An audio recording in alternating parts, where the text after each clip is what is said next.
Hello guys, welcome back to M J's knowledge. ഞാൻ M J.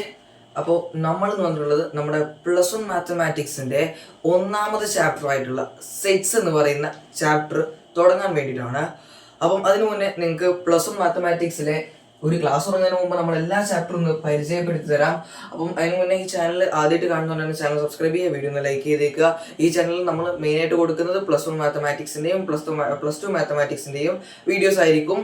അപ്പോൾ എന്തായാലും എല്ലാ വീഡിയോയും കിട്ടാൻ വേണ്ടി നിങ്ങൾ എന്ത് സബ്സ്ക്രൈബ് ചെയ്ത് വെക്കുക. അതിനുണ്ട് അപ്പോൾ നമുക്ക് എന്ത് ചെയ്യാം, ഈ പ്ലസ് വൺ മാത്തമാറ്റിക്സിൻ്റെ ചാപ്റ്റേഴ്സ് ഒക്കെ ഒന്ന് പരിചയപ്പെട്ടതിന് ശേഷം നമുക്ക് ഒന്നാമത്തെ ചാപ്റ്ററിലേക്ക് കിടക്കാം. ഓക്കെ ആണല്ലോ? അപ്പോൾ നമ്മുടെ ഒന്നാമത്തെ ചാപ്റ്റർ എന്ന് പറയുന്നത് സെറ്റ്സ് എന്ന് പറയുന്ന ചാപ്റ്ററാണ്. അപ്പോൾ നിങ്ങൾ മനസ്സിലാക്കേണ്ടതുള്ളൂ, ഈ ചാപ്റ്ററാണ് ഇനി നിങ്ങൾ മാത്സിൽ എല്ലായിടത്തും കാണാൻ പോകുന്നത്. അല്ലെങ്കിൽ നിങ്ങൾ ഇനി എന്ത് മാത്സിൽ എഴുതുന്നുണ്ടോ അതിൽ അവിടെ ഒരു സെറ്റിന്റെ റെപ്രസെൻറ്റേഷൻ ഉണ്ടായിരിക്കും, സെറ്റ് യൂസ് ചെയ്തിട്ടായിരിക്കും നിങ്ങൾ എഴുതാൻ പോകുന്നത്. അതാദ്യം മനസ്സിലാക്കുക. ഓക്കെ ആണല്ലോ? അപ്പോൾ അത്രക്കും പ്രധാനപ്പെട്ട ഒരു ചാപ്റ്ററാണ് നിങ്ങൾ പഠിക്കാൻ പോകുന്നത്. പക്ഷേ ഏറ്റവും എളുപ്പമുള്ള ചാപ്റ്ററാണ്. അപ്പം ഈ പറഞ്ഞ പോലെ തന്നെ ഈ സെറ്റിനെ നമ്മൾ സാധാരണ ലാംഗ്വേജ് ഓഫ് മാത്തമാറ്റിക്സ് എന്നാണ് വിളിക്കാറുള്ളത്. എന്ത് കാര്യം ഇനി നമ്മൾ എഴുതുമ്പോഴും അതിലൊരു സെറ്റ് യൂസ് ചെയ്തിട്ടായിരിക്കും എഴുതുണ്ടാവുക. അപ്പോൾ അങ്ങനെയുള്ള ഈ ഒരു പ്രത്യേക ഒരു കൺസെപ്റ്റ്, ഈ ഒരു പുതിയ കൺസെപ്റ്റ്, അതായത് ഇത്രയും വലിയൊരു കൺസെപ്റ്റ് കൊടുക്കുന്ന ആ ഒരു സയന്റിസ്റ്റിന്റെ പേര് ഒരു ജർമ്മൻ മാത്തമാറ്റീഷ്യൻ ആണ്. അതിന്റെ പേര് ജോർജ് കാൻഡർ എന്നാണ്. അപ്പോൾ ആരാണ് സെറ്റ് ഇൻട്രൊഡ്യൂസ് എന്ന് വെച്ചാൽ നിങ്ങൾക്ക് എന്താ പറയാം, ജോർജ് കാൻഡർ ആണ് ഇൻട്രൊഡ്യൂസ് ചെയ്തിട്ടുള്ളത്. ഓക്കെ ആണല്ലോ? അപ്പോൾ എന്താണ് സെറ്റ് നമ്മൾ പഠിക്കാൻ പോവാണ്, നല്ലോണം ശ്രദ്ധിച്ചിരുന്നു. അപ്പൊ നമുക്കറിയേണ്ടത് എന്താണ് സെറ്റ് എന്നാണല്ലോ. സെറ്റ് എന്ന് പറയുന്ന വാക്കിൽ തന്നെ ഉണ്ട് അതിന്റെ മീനിങ്. എന്താ സെറ്റ്? ഒരു സെറ്റ് എന്താ സെറ്റ്? ഒരു കളക്ഷൻ, ഒരു കൂട്ടം. അങ്ങനെ തന്നെ നമ്മൾ എന്താ സെറ്റ് നമ്മൾ ചോദിച്ചാൽ നമ്മൾ സാധാരണ എന്താ പറയുക, ആ സെറ്റ് എന്ന് വെച്ചാൽ ഒരു കളക്ഷൻ, ഒരു കൂട്ടം എന്നൊക്കെ നമ്മൾ പറയാ. അപ്പൊ നമ്മളും അത് തന്നെയാണ് എഴുതാൻ പോകുന്നത്. ഒരു കളക്ഷൻ തന്നെയാണ്, ആരെ ഒരു കൂട്ടം തന്നെയാണ്. ബേസിക്കലി സെറ്റ് എന്ന് പറയുമ്പോൾ എന്താണ്, അതൊരു കൂട്ടം തന്നെയാണ്. പക്ഷെ മാത്തമാറ്റിക്സിലേക്ക് വരുമ്പോൾ നമുക്ക് എല്ലാ കളക്ഷനെയും നമുക്ക് എന്ത് ചെയ്യാൻ പറ്റില്ല, ഒരു എല്ലാ കൂട്ടത്തെയും നമ്മൾ സെറ്റ് ആയിട്ട് പരിഗണിക്കൂല. പക്ഷെ ഒരു പ്രത്യേക ടൈപ്പ് അല്ലെങ്കിൽ പ്രത്യേക ഒരു സ്പെസിഫിക് ആയിട്ടുള്ള കളക്ഷനെയാണ് നമ്മൾ എന്തെന്ന് പറയാ, സെറ്റ് എന്ന് പറയാം. അപ്പൊ നമുക്ക് താൽക്കാലികം ആ ഒരു സ്പെസിഫൈ ചെയ്യാനുള്ള ആ ഒരു വേർഡ് ഇവിടെ ഒഴിച്ചുവിടാം. അതെന്താ നമ്മൾ വഴിയെ പറയും. ഓക്കെ ആണല്ലോ? അപ്പൊ മനസ്സിലാക്കേണ്ടത് ബേസിക്കലി ഒരു സെറ്റ് എന്ന് പറഞ്ഞാൽ ഒരു കളക്ഷൻ, ഒരു കൂട്ടം തന്നെയാണ്. പക്ഷെ എല്ലാ കൂട്ടവും എന്തല്ല, സെറ്റ് അല്ല. അപ്പൊ ഒരു പ്രത്യേക ടൈപ്പ് ഓഫ് കൂട്ടമാണ് സെറ്റ് എന്ന് പറയുന്നത്. നമുക്ക് എന്താ നോക്കാം. ഞാനിവിടെ രണ്ട് മിസ്സായിട്ടുണ്ട് ഇവിടെ. ഓക്കെ, ഇവിടെ മൊത്തത്തിൽ 8 കളക്ഷൻസ് ഞാൻ അവിടെ പരിഗണിച്ചിട്ടുണ്ട്. 4 വീതമുള്ള 2 സെറ്റ് ഞാൻ അവിടെ പരിഗണിച്ചിട്ടുണ്ട്. ഓക്കെ ആണല്ലോ?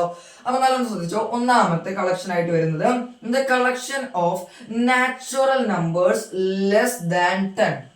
അപ്പോ എന്താണ് ഇത് പറയുന്നത്? The collection of natural numbers. എന്താ നാച്ചുറൽ നമ്പേഴ്സ് എന്ന് പറയുന്നത്? മലയാളം മീഡിയം പഠിച്ചവർക്കാണെങ്കിൽ എണ്ണൽ സംഖ്യകൾ എന്ന് പറയും. മനസ്സിലായല്ലോ? എണ്ണൽ സംഖ്യകൾക്കാണ് നമ്മൾ നാച്ചുറൽ നമ്പേഴ്സ് എന്ന് പറയാ. ഓക്കെ ആണല്ലോ? ദ കളക്ഷൻ ഓഫ് എണ്ണൽ സംഖ്യകൾ, അതായത് എണ്ണൽ സംഖ്യകളുടെ കൂട്ടത്തെയാണ് ഇവിടെ സൂചിപ്പിച്ചിട്ടുള്ളത്. എങ്ങനത്തെ എണ്ണൽ സംഖ്യകളാണ്? എല്ലാ എണ്ണൽ സംഖ്യകളെ കുറിച്ചൊന്നും ഇവിടെ പറയുന്നില്ല. Less than 10. എന്താ ഈ ലെസ് ദാൻ എന്ന് പറയുന്ന വാക്കിന്റെ അർത്ഥം? 10. അപ്പോൾ ലെസ് ദാൻ 10 എന്ന് പറഞ്ഞുകൊണ്ട് 10ൽ കുറവ് എന്നാണ് ആ ലെസ് ദാന്റെ അർത്ഥം. ഗ്രേറ്റർ ദാൻ എന്നാണ് കൊടുത്തതെങ്കിൽ കൂടുതൽ എന്നാണ്. ഇവിടെ ലെസ് ദാൻ എന്നായതുകൊണ്ട് കുറവ് എന്നാണ് അർത്ഥം. മനസ്സിലായല്ലോ? അപ്പൊ എന്താണ് ഈ കളക്ഷൻ കൊണ്ട് ഉദ്ദേശിക്കുന്നത്? 10ൽ കുറവായിട്ടുള്ള എണ്ണൽ സംഖ്യകളുടെ കൂട്ടം. അതിൽ ആരൊക്കെ പെടും? ഈ കൂട്ടത്തിൽ ആരൊക്കെ ഉണ്ടായിരിക്കും? നമുക്കൊന്ന് എഴുതി നോക്കാം. സിമ്പിൾ ആണ്. നമുക്കറിയാം നമ്മുടെ എണ്ണൽ സംഖ്യകൾ എന്ന് പറയുന്നത് എങ്ങനെയാണ്? 1 2 3 4 5 6 7 8 9 10 ഇങ്ങനെ 11 12 എന്ന് പറഞ്ഞ് ഇങ്ങനെ പോകുന്ന ഒരു കൂട്ടമാണ്, ഒരു കളക്ഷനാണ് നമ്മുടെ എണ്ണൽ സംഖ്യകൾക്കുള്ളത്. ഓക്കെ ആണല്ലോ? അതിൽ 10ൽ കുറവായിട്ടുള്ള എണ്ണൽ സംഖ്യകളുടെ കൂട്ടം എന്ന് പറയുമ്പോൾ അതിൽ ആരൊക്കെ പെടും? 1 2 3 4 5 6 7 8 9 10 പെടും. 10 പെടില്ല. കാരണം എത്രയേ ഉള്ളൂ? ലെസ് ദാൻ, കുറവ് എന്നാണ് പറഞ്ഞത്. 10ൽ കുറവ്, 10 പെടില്ല. മനസ്സിലായല്ലോ? ലെസ് ദാൻ എന്ന് എഴുതിയാൽ 10 നിങ്ങൾ പെടുത്തേണ്ട ആവശ്യമില്ല. 10ൽ കുറവ് എന്നാണ് അവിടെ ഉദ്ദേശിച്ചത്. മനസ്സിലായല്ലോ? അപ്പം ഇതാണ് ഈ കളക്ഷനിൽ വരിക. ഓക്കെ ആണല്ലോ? ഏത് കളക്ഷനിൽ? നമ്മുടെ ഒന്നാമത്തെ കളക്ഷൻ 10ൽ കുറവായ എണ്ണൽ സംഖ്യകൾ കളക്ഷൻ ആരൊക്കെ പെടുക? 1 മുതൽ 10 9 വരെയുള്ള എണ്ണൽ സംഖ്യകളാണ് പെടുക. ഓക്കെ ആണല്ലോ? ഇനി എന്റെ ചോദ്യം ഇതാണ്, ഞാന് ഈ ഒരു കളക്ഷന് ഇപ്പൊ ഞാൻ നിങ്ങളോട് ചോദിക്കുകയാണ്, ഈ 10ൽ കുറവായ എണ്ണൽ സംഖ്യകളുടെ കളക്ഷനിൽ ആരൊക്കെ പെടും? നിങ്ങൾ പറഞ്ഞു 1 മുതൽ 9 വരെയുള്ള എണ്ണൽ സംഖ്യകളെ പെടുള്ളൂ. ഓക്കെ ആണല്ലോ? ഞാൻ മറ്റൊരാളോട് ചെന്ന് ചോദിക്കുകയാണ് ഇതേ ക്വസ്റ്റ്യൻ, 10ൽ കുറവായിട്ടുള്ള എണ്ണൽ സംഖ്യകളുടെ കളക്ഷനിൽ ആരൊക്കെ പെടും? അയാളും ഇതേ ഉത്തരം പറയും. അത് ഉറപ്പല്ലേ? ഡൗട്ടൊന്നും ഇല്ലല്ലോ. അങ്ങനെ ഈ കളക്ഷനെ കുറിച്ച് ഞാൻ ആരോട് ചോദിച്ചാലും അവരെല്ലാം നൽകുന്ന ഉത്തരം ഇത് തന്നെ ആയിരിക്കില്ലേ? അഥവാ the collection of natural numbers less than 10 എന്ന് ഞാൻ ആരോട് ചോദിച്ചാലും, ഈ ലോകത്ത് എവിടെ പോയി ചോദിച്ചാലും ഈ ഒരു ഉത്തരം തന്നെയല്ലേ എനിക്ക് കിട്ടുക? 1 മുതൽ 9 വരെയുള്ള 1 to 9 ഉള്ള നാച്ചുറൽ നമ്പേഴ്സ് എനിക്ക് കിട്ടുക എന്ന് പറയുമ്പോൾ ഈ ഒരു കളക്ഷൻ ഒരു പ്രത്യേകത ഉണ്ട്. എന്താ പ്രത്യേകത? ആള് മാറുന്നതിനനുസരിച്ച് ആളുകളോട് മാറി മാറി ചോദിച്ചാലും കളക്ഷനിൽ മാറ്റം വരില്ല എന്ന് പറയുമ്പോൾ പേഴ്സൺ ടു പേഴ്സൺ ആളുകൾ മാറുന്നതിനനുസരിച്ച് പേഴ്സൺ ടു പേഴ്സൺ എന്തില്ല, ചേഞ്ച് വരുന്നില്ല. ഏത് കളക്ഷൻ? ഒന്നാമത്തെ കളക്ഷന്റെ പ്രത്യേകത എന്താണ്? ആ പേഴ്സൺ ടു പേഴ്സൺ ചേഞ്ച് ചെയ്യാത്ത ഒരു കളക്ഷനാണ് നമ്മുടെ ഒന്നാമത്തെ കളക്ഷൻ. മനസ്സിലായല്ലോ? നമുക്ക് രണ്ടാമത്തെ കളക്ഷൻ നോക്കി നോക്കാം. ദ കളക്ഷൻ അഥവാ കൂട്ടം ഓഫ് വവൽസിന്റെ കൂട്ടമാണ് ഇൻ ഇംഗ്ലീഷ് ആൽഫബറ്റിലെ വവൽസിന്റെ കൂട്ടം എന്ന് പറയുമ്പോൾ ഈ കൂട്ടത്തിൽ ആരൊക്കെ പെടും? സിമ്പിൾ ആണ്, നമുക്കറിയാം. ഇംഗ്ലീഷ് ആൽഫബറ്റിൽ ആരൊക്കെയാണ് vowels? A E I O U എന്ന് പറയുന്ന ഈ ആൽഫബറ്റ്സ് അല്ലേ, ഈ ലെറ്റേഴ്സ് അല്ലേ എന്തില് നമ്മുടെ ഇംഗ്ലീഷ് ആൽഫബറ്റിൽ എന്ത് ഈ പറയുന്ന വവൽസ് എന്ന് പറയുന്നത് A E I O U തന്നെയല്ലേ. ഇനി ഞാൻ ഇവിടെ ആരോട് ചോദിച്ചാലും, ഏത് സ്റ്റുഡന്റിനോടെ ലോകത്ത് ആരോട് ചോദിച്ചാലും ഈ കളക്ഷന് വല്ല മാറ്റം വരുമോ? എല്ലാവരും എന്നോട് പറയുന്ന ഉത്തരം A E I O U തന്നെ ആയിരിക്കില്ലേ. എന്ന് പറയുമ്പോൾ ഈ കളക്ഷനും എന്ത് മാറ്റില്ല, ആള് മാറുന്നതിനനുസരിച്ച് കളക്ഷന് മാറ്റില്ല. പേഴ്സൺ ടു പേഴ്സൺ ചേഞ്ച് ചെയ്യാത്ത ഒരു കളക്ഷനാണ് A E I O U അഥവാ the collection of vowels in English alphabet. മൂന്നാമത്തെ കളക്ഷൻ നോക്കി നോക്കാം. The collection of all months of a year, ഒരു വർഷത്തിലെ എല്ലാ മാസങ്ങളുടെയും കൂട്ടം. അതെന്തായാലും ആരൊക്കെ പെടും? ഈ കളക്ഷനിൽ ആരൊക്കെ പെടും? നിങ്ങളൊന്ന് പറഞ്ഞു നോക്കി. ഈ കളക്ഷനിൽ ആരൊക്കെ പെടും? സിമ്പിൾ ആണ്, നമുക്കറിയാം. ജനുവരി, ഫെബ്രുവരി എന്ന് പറഞ്ഞാൽ നമ്മുടെ ഡിസംബർ വരെ പോകുന്ന 12 മാസങ്ങളുടെ കൂട്ടമായിരിക്കും എന്തിൽ പെടുക? ഈ പറയുന്ന കളക്ഷനിലൂടെ എല്ലാം കൂടി നമുക്ക് ടൈമില്ല. മനസ്സിലായല്ലോ? അപ്പൊ ഈ ഒരു കളക്ഷന്റെ പ്രത്യേകത മൊത്തം 12 മാസം. ഞാൻ ഇപ്പൊ ആരോട് ചെയ്ത് ചോദിച്ചാലും ഈ കളക്ഷനിൽ വല്ല വ്യത്യാസം ഉണ്ടായിരിക്കും. സാധാരണ നമ്മൾ നോക്കുന്ന കലണ്ടർ ആണെങ്കിൽ ചില ആൾക്കാർ അറബി കലണ്ടർ കൺസിഡർ ചെയ്യുന്ന ആവശ്യം, നമ്മൾ ജനറലി നമ്മൾ നോക്കുന്ന എല്ലാ സ്ഥലത്തും അക്സെപ്റ്റ് ചെയ്യുന്ന കലണ്ടർ നമ്മൾ യൂസ് ചെയ്യുന്ന കലണ്ടർ ആണ്. അപ്പൊ the collection of all months of ഇയറിൽ ആരായിരിക്കും പെടുക? ജനുവരി, ഫെബ്രുവരി, March, April, May, June, July ഇങ്ങനെ പോയിട്ട് ഡിസംബർ വരെ പോകുന്ന 12 മാസങ്ങൾ ഉൾപ്പെടുന്ന ആ കലണ്ടർ ആണല്ലോ. ഞാൻ ഇനി ആരോട് ചോദിച്ചാലും ഈ മന്ത്സിലൊന്നും യാതൊരു മാറ്റവും വരാൻ പോകുന്നില്ലല്ലോ. എന്ന് പറയുമ്പോൾ പേഴ്സൺ ടു പേഴ്സൺ ഈ ഒരു കളക്ഷൻ ചേഞ്ച് ചെയ്യുന്നുണ്ടോ? ഇല്ല. അതാണ് ഇതിന്റെ ഈ മൂന്നെണ്ണത്തിന്റെ പ്രത്യേകത. നാലാമത് നോക്കി നോക്കാം. The collection of all district എന്ന് പറയുമ്പോൾ ജില്ല. മനസ്സിലായല്ലോ? ജില്ല ഓഫ് കേരളത്തിലെ ജില്ലകളുടെ കളക്ഷനിൽ ആരൊക്കെ ആയിരിക്കും പോരാ? പറയുന്ന 14 ജില്ലകൾ എഴുതാൻ നമുക്ക് എന്തില്ല, സ്ഥലമില്ല, ടൈമില്ല. ഓക്കെ ആണല്ലോ? ആരോട് ചോദിച്ചാലും ഈ 14 ജില്ലകൾ എന്നല്ലേ പറയാ, വേറെ ഏതെങ്കിലും പറയോ? ഇല്ല. അപ്പൊ എന്താ നിങ്ങൾ മനസ്സിലാക്കേണ്ടത്? ഇതിന് ഉത്തരം 14 ഡിസ്ട്രിക്റ്റ് ആയിരിക്കും. നിങ്ങൾ മനസ്സിലാക്കുക, യാതൊരു മാറ്റം ഉണ്ടായിരിക്കില്ല. എന്ന് പറയുമ്പോൾ ഞാൻ ഈ കളക്ഷനെ കുറിച്ച് ആരോട് ചോദിച്ചാലും എല്ലാവരും എന്നോട് പറയാൻ പോകുന്നത് നമ്മുടെ 14 ജില്ലകളായിരിക്കും. മനസ്സിലായല്ലോ? അതായത് ഈ ഒരു കളക്ഷനും പേഴ്സൺ ടു പേഴ്സൺ എന്തില്ല, മാറ്റമില്ല. ഈ 4 കളക്ഷനെ കുറിച്ച് നമ്മൾ പരിചയപ്പെട്ടു. അവിടെ ഉണ്ടായ ഒരു കോമൺ പ്രോപ്പർട്ടി എന്താണ്? ഈ 4 കളക്ഷനും എന്ത് പ്രത്യേകത? പേഴ്സൺ ടു പേഴ്സൺ ചേഞ്ച് ചെയ്യാത്ത ഒരു കളക്ഷൻ ആണല്ലോ. അപ്പൊ ഈ 4 കളക്ഷന്റെയും പ്രത്യേകത എന്താണ്?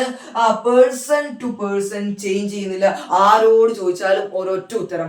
എന്ന് പറയുമ്പോൾ ആ കളക്ഷന്റെ പ്രത്യേകത എന്താണ്? ആ കളക്ഷൻ കൃത്യമായി നിർവചിക്കപ്പെട്ടതാണ്. ആരോട് ചോദിച്ചാലും ഒരൊറ്റ ഉത്തരം എന്ന് പറയുമ്പോൾ അത് കൃത്യമായി നിർവചിക്കപ്പെട്ടതാണ്. എന്ത് ചോദിച്ചാലും അതിനെ പറയാൻ പറ്റുള്ളൂ. അത് കൃത്യമായി ഡിഫൈൻഡ് ആണെന്നാണ് നമ്മൾ എന്ത് പറയാ, നമ്മൾ ഇംഗ്ലീഷിലായിരുന്നു നമ്മൾ പറയും. മാത്സിൽ നമ്മൾ എന്ത് പറയും? വെൽ ഡിഫൈൻഡ് ആണ്. ഈ കളക്ഷൻസ് എല്ലാം വെൽ ഡിഫൈൻഡ് ആണ്. ആദ്യത്തെ 4 എണ്ണം. അതുകൊണ്ട് നമുക്ക് ഇവരൊക്കെ ഒരു സെറ്റ് ആയിട്ട് പരിഗണിക്കാം. എന്തുകൊണ്ടാണ് ഇവർ സെറ്റ് ആയിട്ട് പരിഗണിച്ചത്? ഇവരെല്ലാവരും കൃത്യമായി നിർവചിക്കപ്പെട്ടതാണ്. Well defined collection. എന്താ വെൽ ഡിഫൈൻഡ്?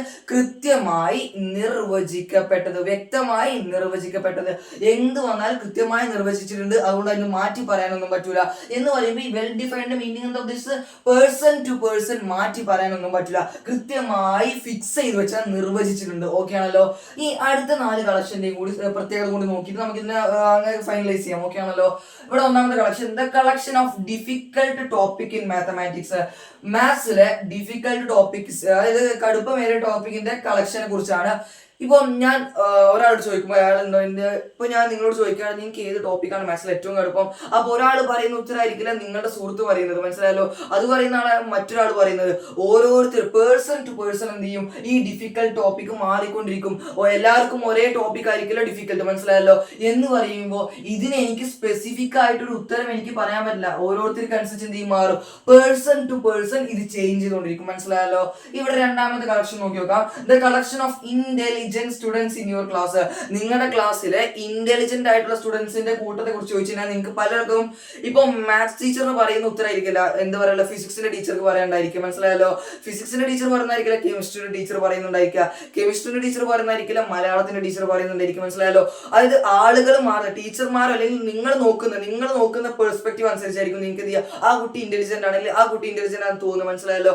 അഥവാ ആള് മാറുന്നതിനനുസരിച്ച് ഉറപ്പായിട്ടും ഈ കളക്ഷനിലും മാറ്റം വരും. അതുകൊണ്ട് എല്ലാവർക്കും ഒരേ ഉത്തരം പറയാൻ പറ്റാത്ത ഒരു കളക്ഷൻ ആണ്, അഥവാ പേഴ്സൺ ടു പേഴ്സൺ ചേഞ്ച് ചെയ്യുന്ന ഒരു കളക്ഷൻ ആണ്. ഓക്കെ ആണല്ലോ? The collection of 10 best footballers. അപ്പോ നമ്മൾ 10 ബെസ്റ്റ് ഫുട്ബോളേഴ്സിന്റെ കൂട്ടം പറയാൻ പറഞ്ഞാൽ 10 ആൾക്കും 100 ആൾ വെച്ച് 100 ആൾക്കും വേറെ ഉത്തരമായിരിക്കും. മനസ്സിലായല്ലോ? എല്ലാവരും ഒരേ 10 പ്ലേയേഴ്സിനായിരിക്കില്ല പറയുന്നത് പറയുമ്പോൾ ഇതിനൊരു പ്രത്യേക ഉത്തരം എനിക്ക് പറയാൻ പറ്റില്ല. പേഴ്സൺ ടു പേഴ്സൺ ചേഞ്ച് ചെയ്യും ഈ കളക്ഷൻ. ഓക്കെ ആണല്ലോ?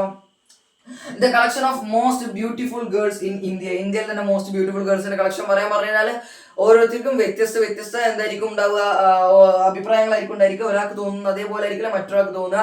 എല്ലാവരും ഒരേ ആളുടെ പേര് പറയണമെന്നില്ല. മനസ്സിലായല്ലോ? എന്ന് പറയുമ്പോൾ ഈ കളക്ഷനും എനിക്ക് സ്പെസിഫിക് ആയിട്ടുള്ള ഒരു ഉത്തരം പറയാൻ പറ്റില്ല. ഇതെല്ലാം പേഴ്സൺ ടു പേഴ്സൺ ചേഞ്ച് ചെയ്യുന്ന കളക്ഷൻ ആണ്. എന്നാൽ ഈ 4 പേഴ്സൺ ടു പേഴ്സൺ ചേഞ്ച് ചെയ്യാത്ത കളക്ഷൻ ആണ്. പേഴ്സൺ ടു പേഴ്സൺ ചേഞ്ച് ചെയ്യാത്തതിന് കാരണം അത് വെൽ ഡിഫൈൻഡ് ആണ്, കൃത്യമായി നിർവചിക്കപ്പെട്ടതാണ്. എന്നാൽ പേഴ്സൺ ടു പേഴ്സൺ ചേഞ്ച് ചെയ്യുന്നതിന് കാരണം അതൊന്നും വെൽ ഡിഫൈൻഡ് അല്ല, കൃത്യമായി നിർവചിക്കപ്പെട്ടിട്ടില്ല. ആളുകൾ മാറുന്നതിനനുസരിച്ച് അത് മാറുന്നുണ്ട്. അതുകൊണ്ട് ഇതൊന്നും ഒരു സെറ്റ് അല്ല. മനസ്സിലായല്ലോ? സെറ്റ് എന്ന് പറയുമ്പോൾ എന്താണ്? കൃത്യമായി നിർവചിക്കപ്പെട്ടിട്ടുള്ള കൂട്ടമായിരിക്കണം. വെൽ ഡിഫൈൻഡ് കളക്ഷനെ മാത്രമാണ് നമ്മൾ എന്തെന്ന് വിളിക്കുക, സെറ്റ് എന്ന് വിളിക്കുക. വെൽ ഡിഫൈൻഡ് കളക്ഷനെ മാത്രമാണ് നമ്മൾ എന്തെന്ന് വിളിക്കുക, സെറ്റ് എന്ന് വിളിക്കുക. വെൽ ഡിഫൈൻഡ് കളക്ഷനെ മാത്രമാണ് നമ്മൾ സെറ്റ് എന്ന് വിളിക്കുക. മുഴുവൻ ഡെഫിനിഷൻ പറയാൻ പോവാണ്. Well defined collection of objects or of distinct or different എന്ന് പറയും. ഡിസ്റ്റിങ്ക്റ്റ് ഒബ്ജക്ട്സ് എന്താ അതിന്റെ മീനിങ്? കൃത്യമായി നിർവചിക്കപ്പെട്ട ആരുടെ കൂട്ടമാണ്? Distinct objects. എന്താ ഡിസ്റ്റിങ്ക്റ്റിന്റെ മീനിങ്? ഡിസ്റ്റിങ്ക്റ്റ് എന്ന് പറയുമ്പോൾ ഡിഫറെന്റ് അഥവാ വ്യത്യസ്തമായ വസ്തുക്കളുടെ കളക്ഷനെയാണ് നമ്മൾ എന്ന് വിളിക്കുക, സെറ്റ് എന്ന് വിളിക്കുക. എന്താ കണ്ടീഷൻ? കൃത്യമായി നിർവചിക്കപ്പെട്ടിരിക്കണം. ഇതെന്തുകൊണ്ട് സെറ്റ് അല്ല? കൃത്യമായി നിർവചിച്ചിട്ടില്ല. ഇതെന്തുകൊണ്ട് സെറ്റായി? ആരോട് ചോദിച്ചാലും യാതൊരു മാറ്റമില്ല, അതുകൊണ്ട് ഇത് സെറ്റാണ്. അപ്പൊ ഇനി എന്റെ ചോദ്യം, ഇപ്പോ നമ്മൾ പറഞ്ഞു നമ്മളോട് കുറെ കളക്ഷൻ നമ്മൾ പരിഗണിച്ചു. ഇപ്പൊ ഞാൻ താൽക്കാലികം ഇന്റലിജന്റ് സ്റ്റുഡൻസ് നമുക്ക് താൽക്കാലികം ഇവിടെ ഞാൻ ഈ ഒരു the collection of difficult topic in mathematics ഞാൻ താൽക്കാലികം, നമുക്കറിയാം അതൊരു സെറ്റ് അല്ല, താൽക്കാലികം ഞാൻ അതിനൊരു ഉത്തരം എഴുതാം. ഞാൻ താൽക്കാലികം വെറുതെ ഒരു ഉത്തരം എഴുതാം. ഞാൻ എഴുതുന്ന ഉത്തരം ഇങ്ങനെയാണ്. താൽക്കാലികം നമുക്ക് കുറച്ച് ഡിഫിക്കൽട്ട് ആയിട്ടുള്ള ടോപ്പിക് എന്ന് പറഞ്ഞാൽ നമ്മുടെ കാൽക്കുലസിലെ ഡിഫറൻസിയേഷനും ഇന്റഗ്രേഷനും നമുക്ക് താൽക്കാലികം ഡെറിവേറ്റീവ് ആൻഡ് ഇന്റഗ്രൽ, ഈ 2 ടോപ്പിക്കാണ് നമ്മൾ സാധാരണ ഡിഫിക്കൽട്ട് ആണ് ഞാൻ താൽക്കാലികം എഴുതാം, വെറുതെ അങ്ങ് എഴുതാണ്. ഓക്കെ ആണല്ലോ? അപ്പൊ ഇത് നമുക്കറിയാം, ഇതെന്തല്ല സെറ്റ് അല്ല നമുക്ക് അറിയാം, ഞാൻ ഓൾറെഡി പറഞ്ഞിട്ടുണ്ട്. അപ്പൊ ഒരാൾ എൻ്റെ അടുത്ത് പറഞ്ഞു ഇത് ഒരു കളക്ഷനാണ്, ഡൗട്ട് ഒന്നുമില്ലല്ലോ, ഇതും ഒരു കളക്ഷനാണ്, ഇത് കൃത്യമായി നിർവചിക്കപ്പെട്ടിട്ടുണ്ട്, വെൽ ഡിഫൈൻഡ് ആണ്, അത് കാരണം ഇതൊരു സെറ്റാണ്. ഇത് കൃത്യമായി നിർവചിക്കപ്പെട്ടിട്ടില്ല, അത് കാരണം ഇത് സെറ്റ് അല്ല. എനിക്ക് ഇതിനെ സെറ്റ് ആണോ ഇതിനെ സെറ്റ് അല്ല എങ്ങനെ പെട്ടെന്ന് നോക്കിയാൽ മനസ്സിലാവും. അല്ലെങ്കിൽ ഇതിന് എന്തെങ്കിലും നൊട്ടേഷൻ ഉണ്ടോ, എന്തെങ്കിലും യൂസ് ചെയ്ത് നമുക്ക് ഇതിനെ റെപ്രസെന്റ് ചെയ്യാൻ പറ്റുമോ? ഇതൊക്കെ നമുക്കൊരു കളക്ഷൻ ആക്കി എഴുതാം. ഓരോരുത്തരോട് എഴുതാൻ പറഞ്ഞാൽ എല്ലാവർക്കും ഇത് ഓരോ കളക്ഷൻ ആയി കിട്ടും. ഇപ്പൊ എന്നോട് എഴുതാൻ പറഞ്ഞാൽ എനിക്ക് ഇതിനൊക്കെ ഉത്തരം ഉണ്ടാവും, ഡൗട്ട് ഒന്നുമില്ലോ. എല്ലാവരോടും എഴുതാൻ പറഞ്ഞാൽ എല്ലാവർക്കും ഇതിനൊക്കെ ഒരു ഉത്തരം ഉണ്ടാവും. പക്ഷേ സെറ്റിന് മാത്രം എന്തെങ്കിലും പ്രത്യേകത, സെറ്റ് എന്താ വെൽ ഡിഫൈൻഡ് ആണ്, എല്ലാം കൃത്യമായി നിർവചിക്കപ്പെട്ടതാണ്. അപ്പോൾ ഞാൻ നിങ്ങളോട് ഇതിനെല്ലാം ഉത്തരം എഴുതാൻ പറഞ്ഞാൽ ഓരോരുത്തർക്കും എല്ലാത്തിനും ഉത്തരം ഉണ്ടായിരിക്കും, പക്ഷെ വ്യത്യസ്തമായിരിക്കുള്ളൂ ഈ 4. മനസ്സിലല്ലോ? എല്ലാവർക്കും ഉത്തരം എഴുതാൻ പറ്റും. അങ്ങനെ ഒരാൾ ഇതിനെല്ലാം ഉത്തരം എഴുതി, ഇതിലാ കുട്ടിക്ക് ഡൗട്ട്, ഇതിലിപ്പോ ഏതാ സെറ്റ് അല്ലാത്ത, എനിക്ക് എല്ലാത്തിനും ഉത്തരം കിട്ടുന്നുണ്ടല്ലോ, അതുകൊണ്ട് ഇത് സെറ്റ് അല്ലാന്ന് എനിക്ക് പറയാൻ പറ്റുന്ന ഡൗട്ട് ഉണ്ടെങ്കിൽ സിമ്പിൾ ആണ്, നമ്മൾ സെറ്റിനെ ഒരു പ്രത്യേക രീതിയിലാണ് റെപ്രസെന്റ് ചെയ്യുക. മനസ്സിലായല്ലോ? അപ്പൊ തന്നെ നമുക്ക് മനസ്സിലാവും, നോക്കിയാൽ ഇത് സെറ്റാന്ന് നോക്കി നമുക്ക് പറയാൻ പറ്റും. മനസ്സിലായല്ലോ? അതിങ്ങനെയാണ്, നല്ലോണം ശ്രദ്ധിച്ചോ. നമുക്കറിയാം ഇത് സെറ്റാണ്, ഡൗട്ട് ഒന്നുമില്ല, കാരണം അത് വെൽ ഡിഫൈൻഡ് കളക്ഷൻ ആണല്ലോ. അപ്പൊ നമ്മൾ ഈ കളക്ഷന് നമ്മൾ ഇങ്ങനെ നമ്മൾ കളക്ഷൻ സാധാ പോലെ എഴുതും. ഇതിന് ഉത്തരം ചെയ്തു ലെസ് ദാൻ 10 ആയിട്ടുള്ള നാച്ചുറൽ നമ്പേഴ്സിന്റെ കളക്ഷൻ ആദ്യം എഴുതും. ഇത് സെറ്റാണെന്ന് നമുക്ക് ബോധ്യപ്പെട്ടാൽ നമ്മൾ ഒരു ചെറിയ ചിഹ്നം കൂടി ഇതിനെ ഇട്ടുകൊടുക്കും. എന്താണ് ആ ചിഹ്നം അറിയോ? നമ്മൾ അതിനെ കേളി ബ്രേസസ് എന്ന് വിളിക്കും. എന്താ വിളിക്കുക ഈ ചിഹ്നത്തെ? നല്ലോണം ശ്രദ്ധിച്ചോ. ഇതാണ് സെറ്റിന്റെ ചിഹ്നം. എന്താണ്? ഇങ്ങനെ കേളി ബ്രേസസ്, അഥവാ നമ്മൾ ചില കേളി ബ്രാക്കറ്റ്സ് എന്ന് വിളിക്കാറുണ്ട്, നമുക്ക് തലയിൽ കേളി ബ്രേസസ് എന്ന് വിളിക്കാം. ഇതെങ്ങനെയാണെന്ന് വെച്ചാൽ ഇടാൻ കൃത്യമായിട്ട് പഠിച്ചോ, ഇനി മുഴുവൻ സെറ്റാണ്. അപ്പൊ തലക്കറി ഇടാൻ പഠിപ്പിച്ചാൽ നോക്കിയോ, നല്ലോണം ശ്രദ്ധിച്ചോ. ഒരു S ഇടുക, ഒരു 2 ഇടുക, ഓക്കെ ആണല്ലോ. ഒരു 2 ഇടുക, ഒരു എസ് ഇടുക. ഇട്ടിട്ട് പഠിക്കുക എങ്ങനെയാണ്? ഒരു എസ്, ഒരു 2, ഒരു 2, ഒരു S, S 2, 2s, S2 2s, S2 2s, S2 2s. മനസ്സിലായല്ലോ? സിമ്പിൾ ആണല്ലോ. അപ്പൊ കേളി ബ്രേസസ് യൂസ് ചെയ്യാൻ പഠിച്ചല്ലോ. അപ്പം ഇത് സെറ്റ് ആണെന്നുള്ളതുകൊണ്ട് നമുക്ക് ബോധ്യപ്പെട്ടുകൊണ്ട് വെൽ ഡിഫൈൻഡ് ആയതുകൊണ്ട് നമ്മൾ ഇതിന്റെ അറ്റത്ത് ഈ കേളി ബ്രേസ് കൊടുക്കും. എങ്ങനെയാണ്? എനിക്ക് മനസ്സിലായി ഇത് സെറ്റ് ആണ്. സോ ഞാൻ എന്ത് ചെയ്യുന്നു? ഈ കളക്ഷൻ സാധാ പോലെ എഴുതുന്നു. സെറ്റ് ആയതുകൊണ്ട് തന്നെ ഞാൻ എന്ത് ചെയ്യുന്നു? ഇതിനൊരു കേളി ബ്രേസ് S2 2s. ഇപ്പൊ നോക്കി പാടെ എനിക്ക് മനസ്സിലായി. കേളി ബ്രേസ് കണ്ടു, സെറ്റ് ആണ്. മനസ്സിലായല്ലോ? ഇത് സെറ്റ് ആണ്. എനിക്കിത് വെൽ ഡിഫൈൻഡ് ആണ്, കൃത്യമായി നിർവചിക്കപ്പെട്ടിട്ടുണ്ട്. പേഴ്സൺ ടു പേഴ്സൺ ചേഞ്ച് ചെയ്യുന്നില്ല. മനസ്സിലായോണ്ട് കളക്ഷൻ ഞാൻ സാധാ പോലെ എഴുതി. ശേഷം അറ്റത്ത് ഞാൻ എന്ത് ചെയ്യുന്നു? S2 2s എന്ന് പറയുന്ന നമ്മുടെ കേളി ബ്രേസ് ഇട്ടെടുത്തു. മനസ്സിലായല്ലോ? ഇതും കളക്ഷൻ ആണ്. സോ ഞാൻ കേളി ബ്രേസസ് യൂസ് ചെയ്യുന്നുണ്ട്. ഇതും കളക്ഷൻ ആണ്, ഞാൻ കേളി ബ്രേസസ് യൂസ് ചെയ്യുന്നുണ്ട്. ഓക്കെ ആണല്ലോ? പക്ഷെ ഇതൊരു കളക്ഷൻ അല്ല. ഇതിനെനിക്ക് കേളി ബ്രേസസ് യൂസ് ചെയ്തിട്ട് കാര്യമുണ്ട്. ഇത് കളക്ഷനാ, പക്ഷെ എന്തല്ല, സെറ്റ് അല്ല. സെറ്റ് ആണെങ്കിൽ മാത്രമേ കേളി ബ്രേസ് യൂസ് ചെയ്യാൻ പറ്റുള്ളൂ. അപ്പൊ സെറ്റ് അല്ലെങ്കിലോ കളക്ഷൻ അവിടെ വെറുതെ എഴുതിയിട്ടോ പ്രശ്നമില്ല. പക്ഷെ എന്തിടാൻ പാടില്ല? കേളി ബ്രേസ് ഇടാൻ പാടില്ല. മനസ്സിലായല്ലോ? അപ്പൊ കേളി ബ്രേസ് ഇട്ടാൽ നിങ്ങൾ മനസ്സിലാക്കേണ്ടത് അത് കൃത്യമായി നിർവചിക്കപ്പെട്ട കൂട്ടങ്ങൾ ആരുടെ വ്യത്യസ്ത ഒബ്ജക്റ്റിന്. മനസ്സിലായല്ലോ? അപ്പൊ ഇവിടെ നിങ്ങൾക്ക് ഇതിനൊക്കെ ഉത്തരം ഉണ്ടാവും. ഇപ്പൊ ഇന്റലിജന്റ് സ്റ്റുഡൻസ് ഇനി ഒരു ക്ലാസ് എന്ന് പറഞ്ഞാൽ എനിക്ക് എന്റെ ക്ലാസ്സിലെ ആൾക്കാരെ കുറിച്ച് ബോധം ഉണ്ടാവും. അപ്പൊ ഞാൻ ഇതിന് ഉത്തരം എഴുതും. ഇനി ബെസ്റ്റ് ഫുട്ബോളേഴ്സിനെ കുറിച്ച് എനിക്ക് ഇഷ്ടപ്പെട്ട 10 ഫുട്ബോളേഴ്സിന്റെ പേര് എന്നെ മനസ്സിലാവും, ഞാൻ ഉത്തരം എഴുതും. മനസ്സിലായല്ലോ? ഇനി most beautiful girls in India എനിക്ക് ഉത്തരമില്ല, അതുകൊണ്ട് ഞാൻ എഴുതൂല. മനസ്സിലായല്ലോ? അപ്പോ ഇവിടെ ഇതിനൊക്കെ ഉത്തരം എനിക്ക് കിട്ടും. പക്ഷെ ഇതൊന്നും കളക്ഷൻ അല്ല, ഇതൊന്നും സെറ്റ് അല്ല. അതുകൊണ്ട് ഇതിനൊക്കെ എനിക്ക് ഉത്തരം കിട്ടിയാലും എനിക്ക് എന്ത് യൂസ് ചെയ്യാൻ പറ്റില്ല? കേളി ബ്രേസസ് യൂസ് ചെയ്യാൻ പറ്റില്ല എന്നുള്ളതാണ് സത്യം. എന്താ കേളി ബ്രേസ് യൂസ് ചെയ്താല്? കേളി ബ്രേസ് യൂസ് ചെയ്യണമെങ്കിൽ അത് കൃത്യമായി നിർവചിക്കപ്പെടണം. പേഴ്സൺ ടു പേഴ്സൺ ചേഞ്ച് ചെയ്യാൻ പാടില്ല.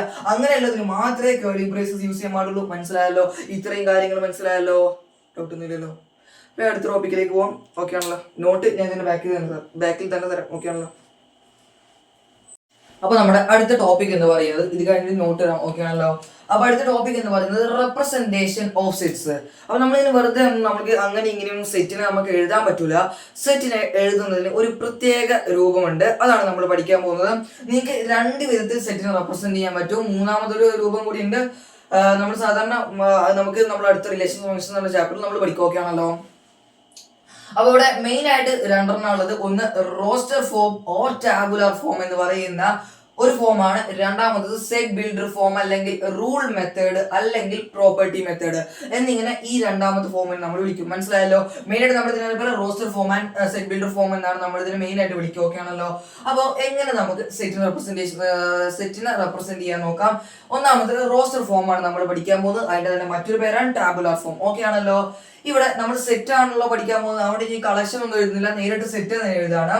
Set of all natural numbers less than 10. ഈ നാച്ചുറൽ നമ്പേഴ്സ് ലെസ് ദാൻ 10, 10ൽ കുറവായ എണ്ണ സംഖ്യകളുടെ കൂട്ടം, അതൊരു സെറ്റ് ആണ്. നേരത്തെ പറഞ്ഞുകൊണ്ടാണ് ഞാൻ ഇവിടെ മെൻഷൻ ചെയ്തിട്ടുള്ളത്. Set of all natural numbers less than 10, 10ൽ കുറവായ എണ്ണ സംഖ്യകളുടെ സെറ്റ് ആണ് നമ്മളിവിടെ എഴുതാൻ പോകുന്നത്. എങ്ങനെയാണ് എഴുതാൻ ശ്രദ്ധിച്ചോ? എങ്ങനെ എഴുതുക? ആദ്യം നമ്മൾ എന്ത് ചെയ്യും? 10ൽ കുറവായ എണ്ണ സംഖ്യകളുടെ കണ്ടുപിടിക്കും. ആരൊക്കെയാണ് നമ്മൾ പഠിച്ചത്? ആരൊക്കെയാണ്? 1 2 3 4 5 6 7 8 9 ഇത്രയും ആളുകളാണല്ലോ ആര് ഈ പറയുന്ന 10ൽ കുറവായ എണ്ണ സംഖ്യകളുള്ളത്. ഇവരെ ഇങ്ങനെ എഴുതിയാൽ ഒരു പ്രശ്നമുണ്ട്. ഇപ്പോ ഞാൻ ഇവിടെ കോമ ഇവർക്ക് ഇടയിൽ ഇട്ടിട്ടില്ല എന്ന് വിചാരിക്കും. ഇതിനൊരാൾ എങ്ങനെ വയ്ക്കും? ചിലപ്പോൾ 123 456 789 അല്ലെങ്കിൽ 1234 എന്നൊക്കെ ഇങ്ങനെ മാറി എന്ത് ചെയ്യും? ചെറിയൊരു മിസ്അണ്ടർസ്റ്റാൻഡിങ് വരാൻ സാധ്യതയുണ്ട്. അതുകൊണ്ട് കൃത്യമായ ഇടവേളകളിൽ എന്ത് ചെയ്യുക? കോമ ഇട്ട് കൊടുക്കുക. മനസ്സിലായാലും? നമ്പേഴ്സിനെ കോമ കൊണ്ട് സെപ്പറേറ്റ് ചെയ്യുക. അപ്പൊ നമ്മൾ ആദ്യം എന്താ ചെയ്തത്? ആദ്യം നമ്മൾ 10ൽ കുറവായ എണ്ണ സംഖ്യകളെ കണ്ടുപിടിച്ചു. ആരൊക്കെയാണ്? 1 മുതൽ 9 വരെയുള്ളതാണ്. അവരെ കോമ യൂസ് ചെയ്ത് സെപ്പറേറ്റ് ചെയ്തു. ഇനി സെറ്റ് ആണെങ്കിൽ നേരത്തെ ഒരു ആളെ ഇട്ടുകൊടുക്കണം എന്ന് പറഞ്ഞിട്ട് ആരാണ്? നമ്മുടെ കേളി ബ്രേസസിനെയും കൂടി ഇട്ട് കൊടുക്കുക. എങ്ങനെയായിട്ട്? S2 പറഞ്ഞേ 2s. മനസ്സിലായല്ലോ? ഇങ്ങനെ ഇട്ട് കൊടുത്ത് ഈ രൂപത്തിൽ സെറ്റിനെ എഴുതുന്നത്. നമ്മൾ സാധാരണ നേരത്തെ എഴുതില്ലേ? ഈ രൂപത്തിൽ സെറ്റിനെ റെപ്രസെന്റ് ചെയ്ത് വിളിക്കുന്ന പേരാണ് റോസ്റ്റർ ഫോം. അഥവാ നമ്മൾ സാധാരണ പോലെ നമ്പേഴ്സിനെ എഴുതി ബ്രേസസ് കൊടുത്താൽ അതിനെ വിളിക്കുന്ന പേരാണ് ഈ പറയുന്ന റോസ്റ്റർ ഫോമോ ടാബുലാർ ഫോം. എന്താ പ്രത്യേകത? നമ്പേഴ്സിനെ എഴുതുന്നു, കോമ ഇടുന്നു, ബ്രേസ് ഇടുന്നു. നമ്പേഴ്സിനെ എഴുതുന്നു, കോമ ഇടുന്നു, ബ്രേസ് ഇടുന്നു. മനസ്സിലായല്ലോ? നമ്പേഴ്സിനെ എഴുതുന്നു, കോമ കൊണ്ട് സെപ്പറേറ്റ് ചെയ്യുന്നു, ബ്രേസ് ഇടുന്നു. മനസ്സിലായല്ലോ? കോമ കൊണ്ട് സെപ്പറേറ്റ് ചെയ്യാൻ മറക്കരുത്. ഒരു കാര്യം കൂടി ഇവിടെ ശ്രദ്ധിച്ചോ, ഞാൻ ചോദിക്കട്ടെ നിങ്ങളോട്. ഇനി ഇതും കൂടി പറഞ്ഞിട്ട് ഞാൻ നമുക്ക് പറയാം. ഓക്കെ ആണല്ലോ. Set of all vowels in English alphabet. English ആൽഫബറ്റിലെ വവൽസിന്റെ സെറ്റ് ആണ് നമ്മൾ ഓൾറെഡി പറഞ്ഞിട്ടുണ്ട്. അതുകൊണ്ട് സെറ്റ് തന്നെ എഴുതിയിട്ടുള്ളത്. ആരൊക്കെയാണ്? ആ എ ഉണ്ട്, ഇ ഉണ്ട്, ഐ ഉണ്ട്, ഒ ഉണ്ട്, യു ഉണ്ട്. മനസ്സിലായല്ലോ. ഇവരെ കോമ കൊണ്ട് സെപ്പറേറ്റ് ചെയ്യൽ നിർബന്ധമാണ്, കാരണം അതൊരു സെറ്റ് ആണ്. മറ്റൊരു പരിപാടി എന്താണ്? ലാസ്റ്റ് നിങ്ങൾ ബ്രേസസ് വെച്ച് ക്ലോസ് ചെയ്യുക. S2S. മനസ്സിലായല്ലോ. അപ്പോ ഇവിടെ ഞാൻ എഴുതിയപ്പം ഒരു പ്രത്യേക കാര്യം നിങ്ങൾ ശ്രദ്ധിച്ചു. എന്താണ്? ഞാൻ ഇവിടെ AEIOU ഇംഗ്ലീഷ് ലെറ്റേഴ്സ് എഴുതിയപ്പോൾ, ഇംഗ്ലീഷ് ആൽഫബറ്റ് എഴുതിയപ്പോൾ ഞാൻ എന്താ എഴുതിയത്? സ്മോൾ ലെറ്റേഴ്സ് ആണ് സെറ്റിനകത്ത് എഴുതിയുള്ളത്. ഡൗട്ട് ഒന്നുമില്ലല്ലോ. സെറ്റിനകത്തുള്ള ആൾക്കാർ നമ്മളൊരു പേര് വിളിക്കും. ഒന്നെങ്കിൽ സെറ്റിനകത്ത് വരുന്ന 1 2 3 4 അല്ലെങ്കിൽ സെറ്റിനകത്തുള്ള ആൾക്കാർ നമ്മൾ വിളിക്കുന്ന പേരാണ്. ഒന്നെങ്കിൽ അതിനെ എലമെന്റ്സ് എന്ന് നിങ്ങൾക്ക് വിളിക്കാം, എലമെന്റ്സ്, ഓർ മറ്റൊരു പേര് നിങ്ങൾക്ക് സിമ്പിൾ ആയിട്ട് മെമ്പേഴ്സ് എന്ന് വിളിക്കാം. മനസ്സിലായല്ലോ. അപ്പൊ സെറ്റിനകത്ത് എഴുതിയ ഈ എലമെന്റ്സ് ആയിട്ടുള്ള 1 2 3 4 ഇവിടെ നോക്കുമ്പോൾ ഇംഗ്ലീഷിൽ എഴുതുമ്പോൾ ഞാൻ അതിന്റെ സ്മോൾ ലെറ്റേഴ്സ് ആണ് യൂസ് ചെയ്തിട്ടുള്ളത്. അത് നിർബന്ധമാണ്. ഒരു കാര്യം നിങ്ങൾ പഠിച്ചു വെച്ചോ, സെറ്റിനകത്ത് എഴുതുന്ന എലമെന്റ്സ് എപ്പോഴും സ്മോൾ ലെറ്ററിലാണ് എഴുതേണ്ടത്. എന്താ പറഞ്ഞത്? സെറ്റിനകത്ത് എഴുതുന്ന എലമെന്റ്സ് അല്ലെങ്കിൽ മെമ്പേഴ്സ് എപ്പോഴും സ്മോൾ ലെറ്റർ. ഞാൻ ഇവിടെ എഴുതരാം. തൽക്കാലം ഞാൻ ഇവിടെ എഴുതുന്നുണ്ട്. ഇവിടെ എഴുതുന്നത് തൽക്കാലം സ്മോൾ ലെറ്റേഴ്സിലാണ് എഴുതുന്നത്. മനസ്സിലായല്ലോ. നമ്പേഴ്സിന് പിന്നെ അങ്ങനത്തെ പ്രശ്നമില്ല. പക്ഷെ ഇംഗ്ലീഷ് ആൽഫബറ്റ് എഴുതുമ്പോൾ, ഇംഗ്ലീഷ് ലെറ്റർ എഴുതുമ്പോൾ സ്മോൾ ലെറ്ററിൽ എഴുതണം. എപ്പോഴാണ് എഴുതേണ്ടത്? സെറ്റിനകത്ത് എഴുതുമ്പോൾ. ഇനി ഞാൻ നിങ്ങൾ ചോദിക്കണം, ഞാൻ നിങ്ങളോട് വന്ന് പറയുകയാണ്, നിങ്ങൾ എന്നോട് അവിടെ നിന്ന് ഇപ്പൊ നിങ്ങൾ ക്ലാസ്സിൽ ഇരിക്കാന്ന് വിചാരിക്കും. നിങ്ങൾ എന്നോട് അവിടെ നിന്ന് ഒരാൾ അവിടെ ബാക്കിൽ നിന്ന് ഒരു കുട്ടി എന്ത് ചെയ്യാൻ ചൂണ്ടിക്കാണിക്കാണ്, ഈ സാറെ ഈ സെറ്റിനെ കുറിച്ച് പറഞ്ഞേ. അപ്പൊ എനിക്ക് കൺഫ്യൂഷൻ ആവില്ല, ഇതിൽ ഏത് സെറ്റ് ആണ്? അപ്പം പറയാണ് ആ സെറ്റ് 1 2 3 4 5 6 7 8 9 കുറിച്ച് ഒന്ന് പറഞ്ഞാൽ എന്താ പറയാ? ഇനി സെറ്റ് 100 വരെ ഉണ്ടെങ്കിലോ ആ സെറ്റ് 1 2 3 4 5 6 7 അങ്ങനെ 100 വരെ എണ്ണാൻ നിൽക്കുമോ? അതിനെക്കാട്ടി നല്ല നമ്മൾ എന്ത് ചെയ്യുന്നത്? സെറ്റിനൊരു പേര് വിളിക്കും. മനസ്സിലായാലും എങ്ങനെയാണ്? ഇപ്പൊ താൽക്കാലികം ഇത് ഒന്നാമത്തെ സെറ്റില്ലേ, നമുക്ക് താൽക്കാലികം ഇതിന് എങ്ങനെ പേര് വിളിക്കാം അറിയാം. നല്ലോണം ശ്രദ്ധിച്ചോ. ഇതിന് ഞാൻ താൽക്കാലികം എ എന്ന് പേര് കൊടുക്കുകയാണ്. എ എന്ന് പറഞ്ഞ സെറ്റാണിത്. ഇത് രണ്ടാമത് എഴുതിയാലും താൽക്കാലികം നമുക്ക് ഇഷ്ടമുള്ള പേര് കൊടുക്കാം. ഞാൻ ബി എന്ന് പറയുന്ന പേര് കൊടുക്കാം. മനസ്സിലായല്ലോ. ഇത് എഴുതുമ്പോൾ ഞാൻ ഈ പറയുന്ന സെറ്റിന് സി എന്ന് പേര് കൊടുക്കും. അങ്ങനെ ഒരു പ്രത്യേക കാര്യം ശ്രദ്ധിക്കണം. ഞാൻ ഇവിടെ സെറ്റിന് പേര് കൊടുത്തപ്പം എന്ത് ലെറ്ററാണ് കൊടുത്തുള്ളത്? ക്യാപിറ്റൽ ലെറ്റർ ആണ് കൊടുത്തുള്ളത്. മനസ്സിലായല്ലോ. പക്ഷെ സെറ്റിനകത്തുള്ള എലമെന്റ്സിന് എഴുതുമ്പോൾ എന്തിനാണ് എഴുതുന്നത്? Small letter. അകത്ത് എഴുതുമ്പോൾ സ്മോൾ, പേര് കൊടുക്കുമ്പോൾ ക്യാപിറ്റൽ, പേര് കൊടുക്കുമ്പോൾ ക്യാപിറ്റൽ, അകത്തുള്ള എലമെന്റ്സിന് എഴുതുമ്പോൾ സ്മോൾ. മറക്കൂലല്ലോ, ഒരിക്കലും മറക്കൂലല്ലോ. എന്താ പറഞ്ഞത്? സെറ്റിനകത്തുള്ള എലമെന്റ്സിന് എഴുതുമ്പോൾ സ്മോൾ, പേര് കൊടുക്കും, സെറ്റിന്റെ പേര് കൊടുക്കുമ്പോൾ ക്യാപിറ്റൽ ലെറ്റർ. അപ്പൊ കുട്ടിക്ക് നേരിട്ട് പറയാം ആ എ എന്ന് പറഞ്ഞ സെറ്റിനെ കുറിച്ച് പറഞ്ഞത്, ബി എന്ന് പറഞ്ഞ സെറ്റിനെ കുറിച്ച് പറഞ്ഞത്. എങ്ങനെ നമുക്ക് കുറെ എങ്ങനെ എണ്ണാൻ പറ്റില്ല. നമുക്ക് സിമ്പിൾ ആയിട്ട് പേര് കൊടുക്കാം. മൂന്നാമത്തെ സെറ്റ് എന്ന് പറഞ്ഞേ set of all prime numbers less than 10. 10ൽ കുറവായ പ്രൈം നമ്പേഴ്സിന്റെ മലയാളം എന്ന് പറയുന്നത് അഭാജ്യ സംഖ്യകൾ എന്നാണ്. വിഭജിക്കപ്പറ്റാത്ത അഭാജ്യ സംഖ്യകൾ. എന്ത് ഈ അഭാജ്യ സംഖ്യകൾ എന്ന് പറയുന്നത്? ഏത് സംഖ്യക്കാണോ 2 ഫാക്ടേഴ്സ് ഉള്ളത് ആ സംഖ്യനെ വിളിക്കുന്ന പേരാണ് അഭാജ്യ സംഖ്യകൾ. ആ 2 ഫാക്ടേഴ്സ് പ്രത്യേകം ഉണ്ടായിരിക്കും. ഇപ്പൊ ഞാൻ പറയാണ് നിങ്ങളോട്, 2 എന്ന് പറയുന്നത് ഒരു അഭാജ്യ സംഖ്യയാണ്. കാരണം ഇതിനെ 2 സാധനം കൊണ്ട് എനിക്ക് വിഭജിക്കാൻ പറ്റുള്ളൂ. അതിനെ 1 കൊണ്ട് എനിക്ക് കൃത്യമായിട്ട് വിഭജിക്കാം. രണ്ടാമത്തത് ഈ 2നെ എനിക്ക് അതേ സംഖ്യ കൊണ്ട് വിഭജിക്കാം. മനസ്സിലായല്ലോ. അങ്ങനെ ഈ പറയുന്ന 1ഉം അതേ സംഖ്യയും ഫാക്ടർ ആയിട്ട് വരുന്ന കുറച്ച് നമ്പേഴ്സ് ഉണ്ടായിരിക്കുമല്ലോ, ആ നമ്പേഴ്സിനെ വിളിക്കുന്ന പേരാണ് അഭാജ്യ സംഖ്യകൾ. അങ്ങനത്തെ സംഖ്യകൾ ഏതൊക്കെയാന്ന് വെച്ചിട്ടുണ്ടെങ്കിൽ നമുക്ക് സിമ്പിൾ ആയിട്ട് പറയാം. 10ൽ കുറവായിട്ടുള്ള അഭാജ്യ സംഖ്യകളാണ് വേണ്ടത്. അത് ഏതൊക്കെയാണെന്ന് ചോദിച്ചാൽ നിങ്ങൾക്ക് ഇങ്ങനെ ലിസ്റ്റ് ചെയ്യാൻ പറ്റും. ഏതൊക്കെയാണ്? നിങ്ങൾ പഠിച്ചിട്ടുണ്ടായിരിക്കും. 2 3 4 പറ്റില്ല. കാരണം 4ന് നിങ്ങൾക്ക് ആരെ കൊണ്ടൊക്കെ വിഭജിക്കാൻ പറ്റും? 4നെ 1 കൊണ്ട് വിഭജിക്കാൻ പറ്റും, 4നെ 4 കൊണ്ട് വിഭജിക്കാൻ പറ്റും, 4നെ 2 കൊണ്ട് വിഭജിക്കാൻ പറ്റും. ഒന്ന് ഓർത്ത് വെച്ചേക്ക്. മനസ്സിലായല്ലോ. ഇനി 5 പറ്റും. കാരണം 5നെ 1 കൊണ്ടും 5നെ 5 കൊണ്ട് വിഭജിക്കാൻ പറ്റുള്ളൂ. 6 പറ്റൂല, 7 പറ്റും. മനസ്സിലായല്ലോ. ഈ 8 പറ്റൂല, 9 പറ്റൂല. മനസ്സിലായല്ലോ. 10ൽ കുറവെന്ന് പറഞ്ഞാൽ 10 നമുക്ക് എഴുതാൻ പറ്റൂല. 10 ഏതായാലും എന്തല്ല ഈ പറയുന്ന അഭാജ്യ സംഖ്യയല്ലോ. ഓക്കെ ആണല്ലോ. അപ്പൊ ഇത്രയും നമ്പർ ഉള്ളത്. ഒന്നും ഒരു അഭാജ്യ സംഖ്യയല്ല. ഒന്നിനും എന്താക്കി അഭാജ്യ സംഖ്യകൾ. കാരണം 1നെ 1 കൊണ്ട് മാത്രമേ ഡിവൈഡ് ചെയ്യാൻ പറ്റുള്ളൂ. മനസ്സിലായല്ലോ. അതായത് ഒറ്റ ഫാക്ടർ അതിനുള്ളൂ. 2 ഫാക്ടർ മിനിമം വേണം. 2 ഫാക്ടർ നിർബന്ധമായിട്ട് വേണം. മനസ്സിലായല്ലോ. അപ്പൊ ഒരു ഫാക്ടറിനോട് ഒരു അഭാജ്യ സംഖ്യ ഇല്ല. അത്രേ ഉള്ളൂ. അപ്പൊ ആരൊക്കെ അഭാജ്യ സംഖ്യകൾ എന്ന് വെച്ചാൽ ഇവരാണ്. ഇവരെ ഞാൻ എന്ത് ചെയ്യാണ്? കേളി ബ്രേസസ് യൂസ് ക്ലോസ് ചെയ്യുന്നു. ഇപ്പൊ ഇത് സെറ്റാക്കി ഞാൻ താൽക്കാലികം സി എന്ന് പറയുന്ന പേര് വിളിക്കുക. മനസ്സിലായല്ലോ. ക്യാപിറ്റൽ ലെറ്റർ തന്നെ യൂസ് ചെയ്യണം. അപ്പൊ ഇങ്ങനെ എലമെന്റ്സിനെ ലിസ്റ്റ് ചെയ്യുന്നു, കോമ കൊണ്ട് സെപ്പറേറ്റ് ചെയ്യുന്നു, ബ്രേസസ് വെച്ച് ക്ലോസ് ചെയ്യുന്നു. എന്താ പറയുന്നത്? എലമെന്റ്സിനെ ലിസ്റ്റ് ചെയ്യുന്നു, കോമ കൊണ്ട് സെപ്പറേറ്റ് ചെയ്യുന്നു, ബ്രേസസ് വെച്ച് ക്ലോസ് ചെയ്യുന്നു. ഈ പരിപാടിനെ വിളിക്കുന്ന പേരാണ് റോസ്റ്റർ ഫോം. എന്റെ കൂടെ പറഞ്ഞേ, ആ എലമെന്റ്സിനെ ലിസ്റ്റ് ചെയ്യുന്നു, കോമ കൊണ്ട് സെപ്പറേറ്റ് ചെയ്യുന്നു, ബ്രേസസ് വെച്ച് ക്ലോസ് ചെയ്യുന്നു. ഈ പരിപാടിയാണ് ടാബുലർ ഫോം. മനസ്സിലായല്ലോ. രണ്ടാമത്തതാണ് set builder form or rule method or property method. ഈ പേര് പഠിക്കുക. അപ്പൊ തന്നെ അതിന്റെ ഉത്തരം കിട്ടി. പ്രോപ്പർട്ടി മെത്തേഡ് സിമ്പിൾ ആണ്. അപ്പോൾ നമുക്ക് ഇത് തന്നെ എടുക്കാം, ഈ സെറ്റിന് എടുക്കാം. സിമ്പിൾ പരിപാടിയാണ്, നല്ലോണം ശ്രദ്ധിച്ചാൽ. ഞാൻ ഈ എനെ തന്നെ ഇങ്ങനെ എടുത്ത് എഴുതാണ്. ഈ എ എന്ന് പറയുന്ന സെറ്റിനെ കുറിച്ച് നമ്മൾ ചർച്ച ചെയ്യുമ്പോൾ നല്ലോണം ശ്രദ്ധിച്ചോ. എന്താ ഈ A? Set of all natural numbers less than 10. മനസ്സിലായല്ലോ? 10ൽ കുറവായ നാച്ചുറൽ നമ്പേഴ്സിന്റെ സെറ്റ് ആണല്ലോ ഇത്. ഇതിൽ ആരൊക്കെ ഉൾപ്പെടുന്നുണ്ട്?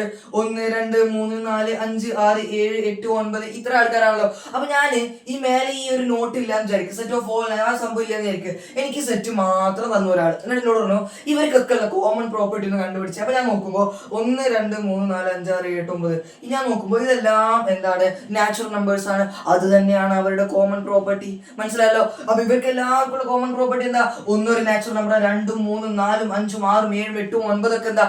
എല്ലാം ഒരു നാച്ചുറൽ നമ്പർ ആണ്. അപ്പൊ ഞാൻ എന്ത് ചെയ്തു? ആദ്യം അവരുടെ കോമൺ പ്രോപ്പർട്ടി കണ്ടുപിടിച്ചു. ഡൗട്ട് ഒന്നുമില്ലല്ലോ. എന്താ ഈ ഒന്നാമത്തെ സെറ്റിന്റെ കോമൺ പ്രോപ്പർട്ടി? ആ എ എന്ന് പറയുന്ന സെറ്റിന്റെ കോമൺ പ്രോപ്പർട്ടി എന്ന് പറയുന്നത് ഇവരെല്ലാവരും നാച്ചുറൽ നമ്പേഴ്സ് ആണ്. മനസ്സിലായല്ലോ? അപ്പൊ ഞാൻ എന്ത് ചെയ്യുന്ന അറിയോ? ഇതിനെ മറ്റൊരു വിധത്തിൽ കൂടെ റെപ്രസെന്റ് ചെയ്യാൻ പോകാം. നല്ലോണം ശ്രദ്ധിച്ചോ. അപ്പൊ ഞാൻ ആദ്യം ചെയ്യുന്നു, ഒരു കേളി ബ്രേസസ് ഇടുന്നു. മനസ്സിലായല്ലോ? ഓപ്പൺ ചെയ്യുന്നു. അപ്പൊ എന്താ എനിക്ക് മനസ്സിലായത്? ഇവരെല്ലാവരും എന്താണ്? നാച്ചുറൽ നമ്പേഴ്സ് ആണ്. എല്ലാവരും എന്താണ്? നാച്ചുറൽ നമ്പേഴ്സ് ആണ്. പക്ഷെ ഇവരൊക്കെ പ്രത്യേകത, ഇത് ഏത് വരെ ഈ സെറ്റിൽ നാച്ചുറൽ നമ്പേഴ്സ് പോകുന്നുള്ളൂ? 9 വരെ പോകുന്നുള്ളൂ. 10ൽ കുറവാണ്. രണ്ട് പ്രോപ്പർട്ടി ഇപ്പൊ കണ്ടിട്ട്, ഒന്ന് എല്ലാവർക്കും കൂടിയുള്ള പ്രോപ്പർട്ടി അതെന്താണ്? അവരെല്ലാവരും നാച്ചുറൽ നമ്പേഴ്സ് ആണ്. അപ്പൊ എങ്ങനെയാ ഈ സെറ്റിനെ റെപ്രസെന്റ് ചെയ്യാൻ നോക്കിയോ? സെറ്റ് ബിൽഡർ ഫോമില് പ്രോപ്പർട്ടി മെത്തേഡിൽ റെപ്രസെന്റ് സിമ്പിൾ ആണ്. നമ്മൾ ഈ സെറ്റിലെ എലമെന്റ്സിനെ എല്ലാം എന്ത് ചെയ്യുന്നു? ഒരു എക്സ് എന്ന് പറയുന്നത് കോമൺ ആയിട്ട് ഒരു എക്സ് എന്ന് പറഞ്ഞു വിചാരിക്കും. മനസ്സിലായല്ലോ? എല്ലാ എലമെന്റ്സിനെയും എക്സ് ആയിട്ട് അങ്ങ് പരിഗണിക്കാം. മനസ്സിലായല്ലോ? ഓരോ എലമെന്റിനും എക്സ് ആയി. 1 ഒരു എക്സ് ആണ്, 2 ഒരു എക്സ് ആണ്, 3 എക്സ് ആണ്, 4 എക്സ് ആണ്, 5 എക്സ് ആണ്. അങ്ങനെ വെറുതെ എക്സ് എന്ന് പറഞ്ഞ പോലെ ആ എക്സിന് നമ്മൾ എന്ത് ചെയ്യുന്നു? ഒരു പ്രത്യേക പ്രോപ്പർട്ടി കൊടുക്കുന്നു. എന്താ പ്രോപ്പർട്ടി? എക്സ് കേട്ടിട്ട് നിങ്ങൾ ഒരു കോളം ഇടുക. കോളം മനസ്സിലായല്ലോ? 2 കുത്തിട്ട് കൊടുക്കുക. മനസ്സിലായല്ലോ? ഇത് എന്തെങ്ങനെ വായിക്കാന്നറിയോ? set of all x such that. എങ്ങനെ വായിക്കുക? set of all x such that. എന്താണ്? നമ്മൾ ഇവിടെ ഉള്ള എല്ലാ എലമെന്റ്സിനെയും x എന്ന് വിളിച്ചു. മനസ്സിലായല്ലോ? 2 കുത്തിട്ട് കൊടുത്തു. ഇനി അവരുടെ പ്രോപ്പർട്ടി പറയാം. പ്രോപ്പർട്ടി മെത്തേഡിൽ പ്രോപ്പർട്ടി പറഞ്ഞു കൊടുത്തത് എന്തായാലും കൂടി കോമൺ ഉള്ള പ്രോപ്പർട്ടി ഈ x എന്ന് പറയുന്നത് ഓരോ എക്സും എന്താണ്? x ഓരോ എക്സും x is A natural number. x എന്ന് പറയുന്നത് നാച്ചുറൽ നമ്പർ ആണ്. x എന്ന് പറയുന്നത് നാച്ചുറൽ നമ്പർ ആണ്. എന്താ ഇവിടെ ഞാൻ ഇങ്ങനെ എഴുതി x ഇസ് നാച്ചുറൽ നമ്പർ. ഇവിടെ എനിക്ക് ക്ലോസ് ചെയ്യാൻ പറ്റൂല. നിങ്ങൾ പറ ഞാൻ എന്താ എഴുതി? സെറ്റ് ഓഫ് ഓൾ ഓരോ ഇതിലെ ഈ സെറ്റിലെ എല്ലാ എലമെന്റ്സിനെയും ഓരോ എലമെന്റ്സിനെയും എക്സ് എന്ന് വിളിച്ചു. ആ എക്സ് ഒരു നാച്ചുറൽ നമ്പർ ആണെന്ന് എഴുതിയാൽ എനിക്കിവിടെ ഈ സെറ്റിനെ ഇവിടെ ക്ലോസ് ചെയ്യാൻ പറ്റുമോ ഇല്ലയോ? നിങ്ങൾ പറ. ഈ എ എന്ന് പറയുന്ന സെറ്റിനെയാണ് നിങ്ങൾ എഴുതുന്നതെങ്കിൽ നിങ്ങൾക്ക് ഇവിടെ ക്ലോസ് ചെയ്യാൻ പറ്റില്ല. കാരണം ഞാൻ ഇവിടെ പറയാണ്, ഞാൻ ഈ എക്സിന് 1 ഇട്ട് കൊടുത്തു. ശരിയാണല്ലേ? ഒന്ന് എന്ന് പറയുന്നത് 1 ഈസ് എ നാച്ചുറൽ നമ്പർ. ശരിയാണ്. 2 ഇട്ട് കൊടുത്തു, 2 ഈസ് എ നാച്ചുറൽ നമ്പർ. 3 ഇട്ട് കൊടുത്തു, 3 ഈസ് എ നാച്ചുറൽ നമ്പർ. 4 ഇട്ട് കൊടുത്തു, 4 ഈസ് എ നാച്ചുറൽ നമ്പർ. 9 ഇട്ട് കൊടുത്തു, 9 ഈസ് എ നാച്ചുറൽ നമ്പർ. 10 ഇട്ട് കൊടുത്തു, 10 നാച്ചുറൽ നമ്പറാ. പക്ഷെ ഈ സെറ്റിൽ ഉണ്ടോ? ഇല്ല. എന്ന് പറയുമ്പോൾ എല്ലാ നാച്ചുറൽ നമ്പറിനെയും എനിക്ക് ഈ സെറ്റിൽ ഇടാൻ പറ്റില്ല. 9 വരെയുള്ള നാച്ചുറൽ നമ്പർ ഇടാൻ പറ്റുള്ളൂ. അപ്പൊ ഞാൻ ഇവിടെ എഴുതി കൊടുക്കണം ആൻഡ്. ഒന്നെങ്കിൽ നിങ്ങൾക്ക് ഇംഗ്ലീഷിൽ തന്നെ എഴുതാം, അല്ലെങ്കിൽ നമ്മൾ ഇങ്ങനെ എഴുതും. നിങ്ങൾക്ക് വേണമെങ്കിൽ ഈ സംഭവം തന്നെ എഴുതി കൊടുക്കാം. നാച്ചുറൽ നമ്പേഴ്സ് ലെസ് ദാൻ 10 എന്ന് തന്നെ എഴുതി കൊടുക്കാം. അവിടെ ഇങ്ങനെ എഴുതി കൊടുക്കാം, ലെസ് ദാൻ 10 എന്ന് തന്നെ ഇങ്ങനെ വേർഡ്സിൽ എഴുതി കൊടുക്കാം. പക്ഷെ സാധാരണ മാത്തമാറ്റിക്സിൽ നമ്മൾ അങ്ങനെ യൂസ് ചെയ്യാറില്ല. ഇങ്ങനെ എഴുതി കൊടുത്താൽ ശരിയാണ്. എന്നിട്ട് നിങ്ങൾക്ക് എന്ത് ചെയ്യാം? ഇവിടെ ക്ലോസ് ചെയ്യാം. ഓക്കെ ആണല്ലോ? ഒരിക്കലും എങ്ങനെ ക്ലോസ് ചെയ്യുന്നറിയോ? ഇവിടെ തുടങ്ങിയിട്ട് ചില ആൾക്കാർ കാണാം ഇതുവരെ എഴുതിയിട്ട് ഇങ്ങനെ ക്ലോസ് ചെയ്യുന്ന സെറ്റ്. താഴത്തേക്ക് എഴുതിയിട്ടുണ്ടാവും ഇങ്ങനെ എല്ലാം കൂടി വലിച്ച് ക്ലോസ് ചെയ്തത്. തെറ്റാണ്. എവിടെയാണോ നിർത്തിയത് അവിടെ ക്ലോസ് ചെയ്യുക. ഇവിടെ നിർത്തിയോണ്ട് ഇവിടെ ചെറിയൊരു ബ്രേസ് കൊടുക്കുക. മനസ്സിലായല്ലോ? അപ്പോ നമ്മൾ സാധാരണ ഇങ്ങനെ എഴുതാത്തതുകൊണ്ട് ഞാനും ഇങ്ങനെ എഴുതുന്നില്ല.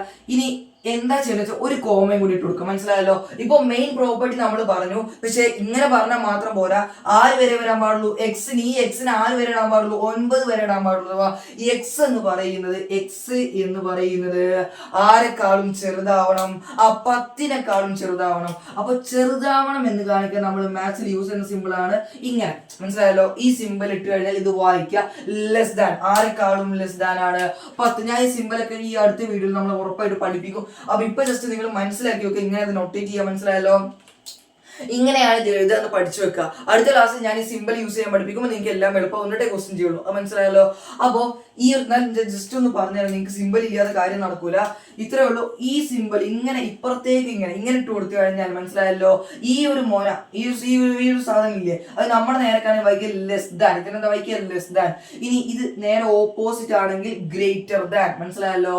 ഇനി വേറെ 2 സിമ്പിളും കൂടി ഉണ്ട്. ഒന്ന് ഗ്രേറ്റർ, ഇതിനെ ഈ ലെസ് ദാൻ എഴുതിയിട്ട് അടിയിൽ ഒരു വരയും കൂടി ഇട്ട് കൊടുത്തു കഴിഞ്ഞാൽ less than or equal to. ഇനി ഇവിടെ സിമ്പിളും കൂടി ഉണ്ട്, greater than or equal to. ഈ അടുത്ത ടോപ്പിക്ക് ഞാൻ പഠിപ്പിക്കുന്നത് ജസ്റ്റ് ഒന്ന് പറഞ്ഞു തന്നുള്ളൂ. ലെസ് ദാന്റെ മീൻ ഞാൻ ഇപ്പൊ പറയാണ്. ഒന്ന് രണ്ടിനേക്കാളും ചെറുതാണ് എങ്ങനെ എഴുതാം?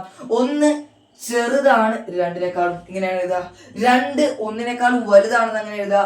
രണ്ട് വലുതാണെന്ന് ഈ സിമ്പിൾ. ഗ്രേറ്റർ ദാൻ ആരെക്കാളും ഒന്നിനേക്കാളും. ഞാൻ പറയാണ് ഒന്ന് ഒന്നിനേക്കാൾ വലുതോ അതിനോട് ഈക്വലോ ആണ്.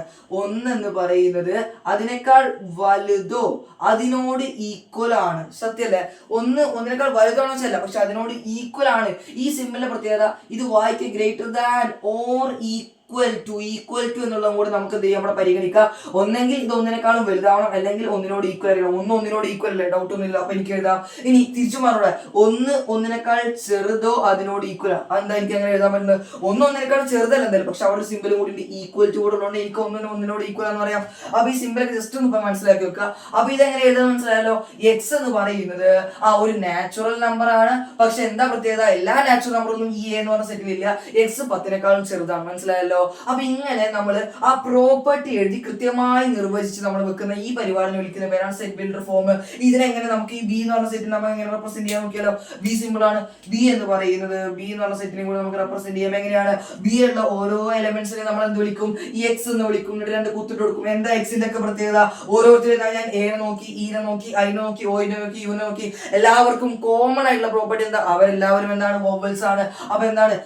X is a vowel in English alphabet എന്ന് എഴുതി കൊടുക്കുക. ഇത്രേ ഉള്ളൂ. X is a vowel in English alphabet. ഇതാണ് ആ സെറ്റിൽ ഉണ്ടായിരിക്കുക. അപ്പൊ ഈ സെറ്റിൽ ഒരാൾ വന്ന് നോക്കുകയാണ്. ഏതാ set? X, set of all X such that X is a vowel in English alphabet. അപ്പൊ ആൾക്ക് മനസ്സിലായി ഈ സെറ്റിൽ ഉണ്ടായിരിക്കുക കുറെ എക്സുകളാണ്. എങ്ങനത്തെ എക്സുകളായിരിക്കും ഉണ്ടായിരിക്കുക?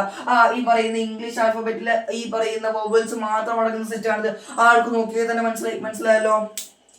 ഈ പറയുന്ന മൂന്നാമത്തെ സെറ്റിന് ഇനി ഏ സെറ്റിന് നിങ്ങൾക്ക് മെയിനിൽ റെപ്രസെന്റ് ചെയ്യാം, ബീനെ റെപ്രസെന്റ് ചെയ്യാം. ഇനി നിങ്ങൾ എത്ര സെറ്റ് ചെയ്താലും നിങ്ങൾക്ക് അതിന് എന്ത് ചെയ്യാൻ പറ്റും? റെപ്രസെന്റ് ചെയ്യാൻ പറ്റും. നിങ്ങൾക്ക് വേണമെങ്കിൽ ഇതിനെ എങ്ങനെ റെപ്രസെന്റ് ചെയ്യാമെന്ന് നിങ്ങളൊന്ന് മനസ്സിൽ പറഞ്ഞു നോക്കിയേ. സി എന്ന് പറയുന്ന സെറ്റിൽ ഞാൻ 2 നോക്കി, 3 നോക്കി, 5 നോക്കി, 7 നോക്കി. അപ്പൊ സീനെ നിങ്ങൾ റെപ്രസെന്റ് ചെയ്യാന്ന് വിചാരിച്ചോ. സീനെ നിങ്ങൾ റെപ്രസെന്റ് ചെയ്യാണ്. സീനെ നിങ്ങൾ എന്ത് ചെയ്യൂ? ഈ 2, 3, 5, 7 നിങ്ങൾ കോമൺ ആയിട്ട് എന്ത് വിളിച്ചു? ഒരു എക്സ് എന്ന് വിളിച്ചു. 2 കുത്തിട്ട് എക്സിന്റെ പ്രത്യേകത എഴുതാൻ പോവാണ്. എക്സ് ഈസ് എ എന്ന് പറഞ്ഞ അവിടെ നിർത്തുക. എന്താണ് എക്സ് ഈസ് എ? ഓരോ എക്സും എന്താണ്? എല്ലാവർക്കും കോമൺ ആയിട്ടുള്ള പ്രോപ്പർട്ടി. ഇവരെല്ലാം പ്രൈം നമ്പർ ആണ്. മനസ്സിലായല്ലോ? X is A prime number. എന്താ പ്രത്യേകത? എല്ലാ പ്രൈം നമ്പർ ഇതിൽ പെടുന്നുണ്ടോ? ഇല്ല. 7 വരെയുള്ള പ്രൈം നമ്പറേ പെടുന്നുള്ളൂ. അപ്പൊ നിങ്ങൾക്ക് ഇതിന് 2 വിധത്തിൽ എഴുതാം. ഞാൻ പറഞ്ഞു നല്ലോണം ശ്രദ്ധിച്ചോ.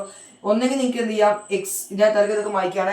അപ്പൊ ഞാൻ ഇവിടെ ലെസ് ദാൻ 10 എന്നൊക്കെ പറഞ്ഞിട്ടുണ്ട്. നിങ്ങൾക്ക് പല വിധത്തിൽ എഴുതാം. X is a prime number. എങ്ങനെയാണെന്നറിയോ?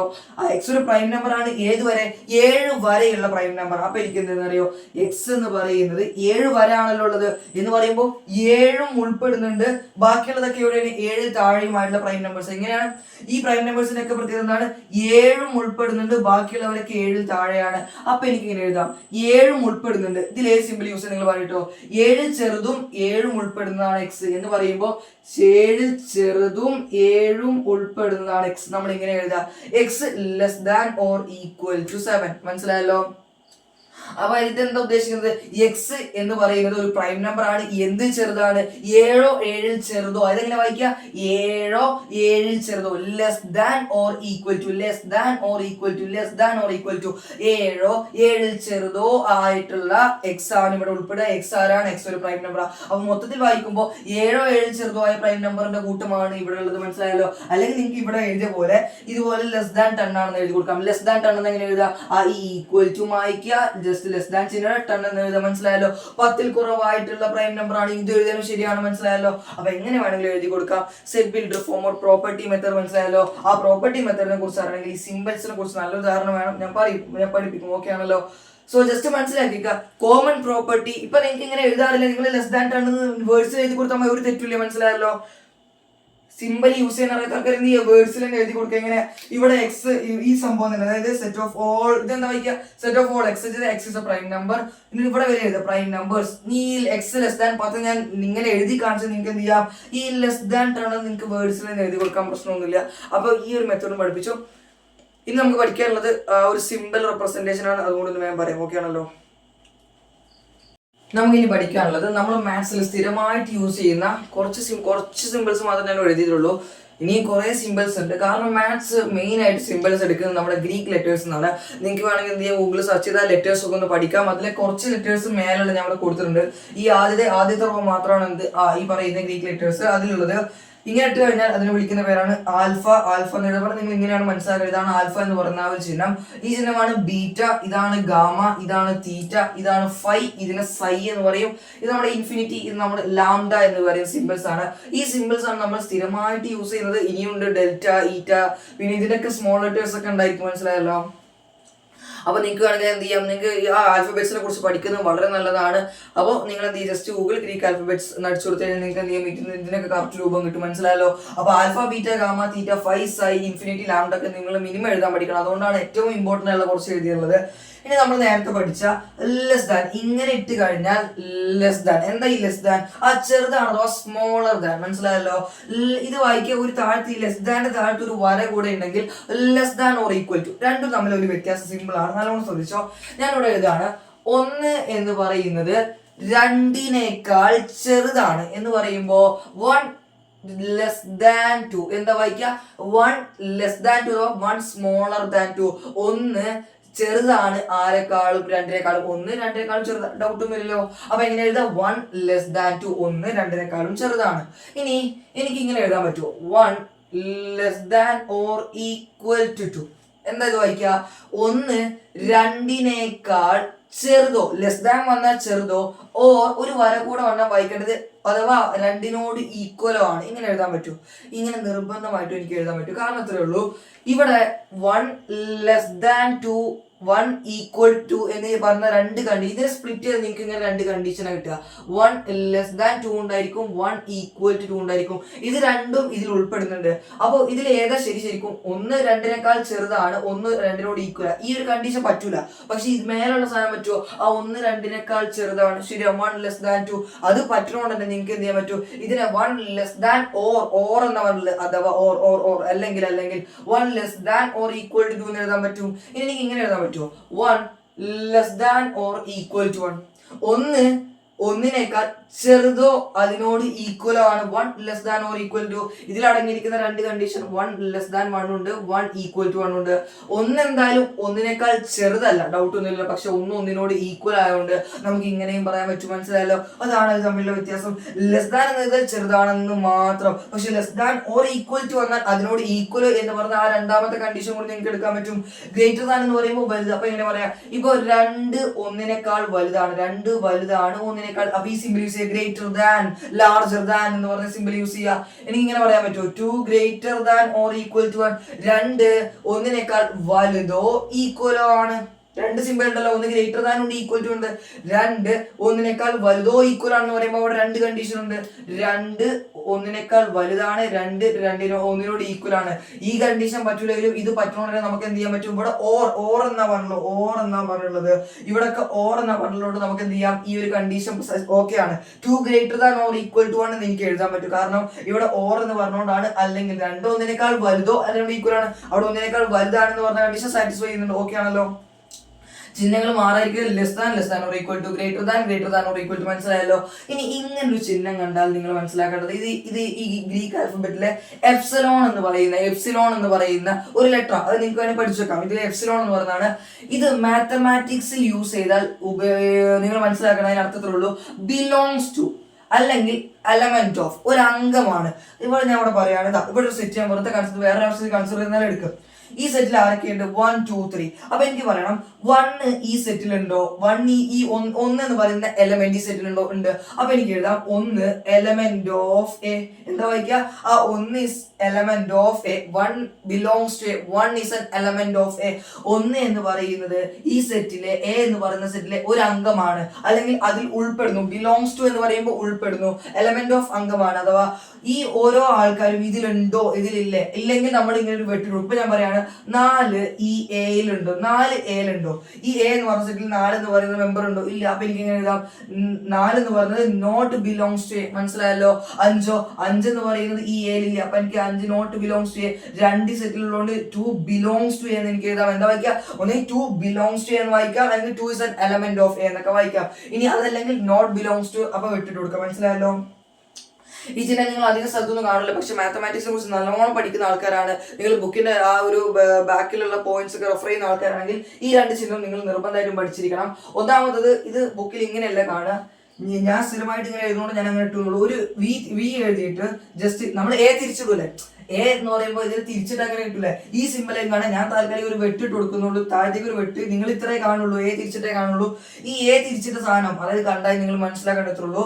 For every or four എല്ലാവർക്കും എന്നുള്ള ഉദ്ദേശിക്കുന്ന എല്ലാവർക്കും എന്ന് വേണ്ടിയിട്ട് യൂസ് ചെയ്യുന്ന മാത്തമാറ്റിക്സിലെ സിമ്പിൾ ആണെന്ത്, ഈ പറയുന്ന എ തിരിച്ചിട്ട സിമ്പിൾ. എന്താ വയ്ക്കുക, ഫോർ എവരി ഫോർ ഓൾ, അല്ലെങ്കിൽ എല്ലാവർക്കും എന്ന് മനസ്സിലാക്കാൻ വേണ്ടിയിട്ട്. മനസ്സിലായല്ലോ, നിങ്ങൾക്ക് യൂസ് ചെയ്യുമ്പോൾ കുറച്ച് കഴിയുമ്പോൾ മനസ്സിലാവും.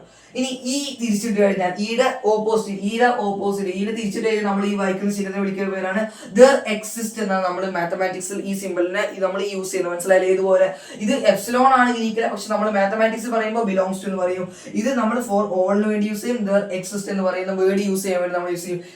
നമ്മൾ ഇങ്ങനെ കിട്ടിയാൽ ദർ ഫോർ എന്ന് വായിക്കാറില്ലേ, ഇങ്ങനെ ഇട്ട് കഴിഞ്ഞാൽ ബിക്കോസ് എന്ന് വായിക്കാറില്ലേ, അതുപോലത്തെ ഒരു സിമ്പിൾ ആണ് ഫോർ ഓൾ. ദർ എക്സിസ്റ്റ്, അവിടെയുണ്ട്, അവിടെ ഉൾപ്പെടുന്നു, അതിൽ അവിടെ എന്ത് എക്സിസ്റ്റ് ചെയ്യുന്നുണ്ട്, അവിടെ നിലകൊള്ളുന്നുണ്ട്, അവിടെ എല്ലാവർക്കും എന്നുള്ള അർത്ഥത്തിലാണ് ഇതൊക്കെ യൂസ് ചെയ്യുന്നത്. ഈ ചെറിയൊരു കാര്യം ഞാൻ നേരത്തെ പറയാൻ വിട്ടുപോയതാണ്.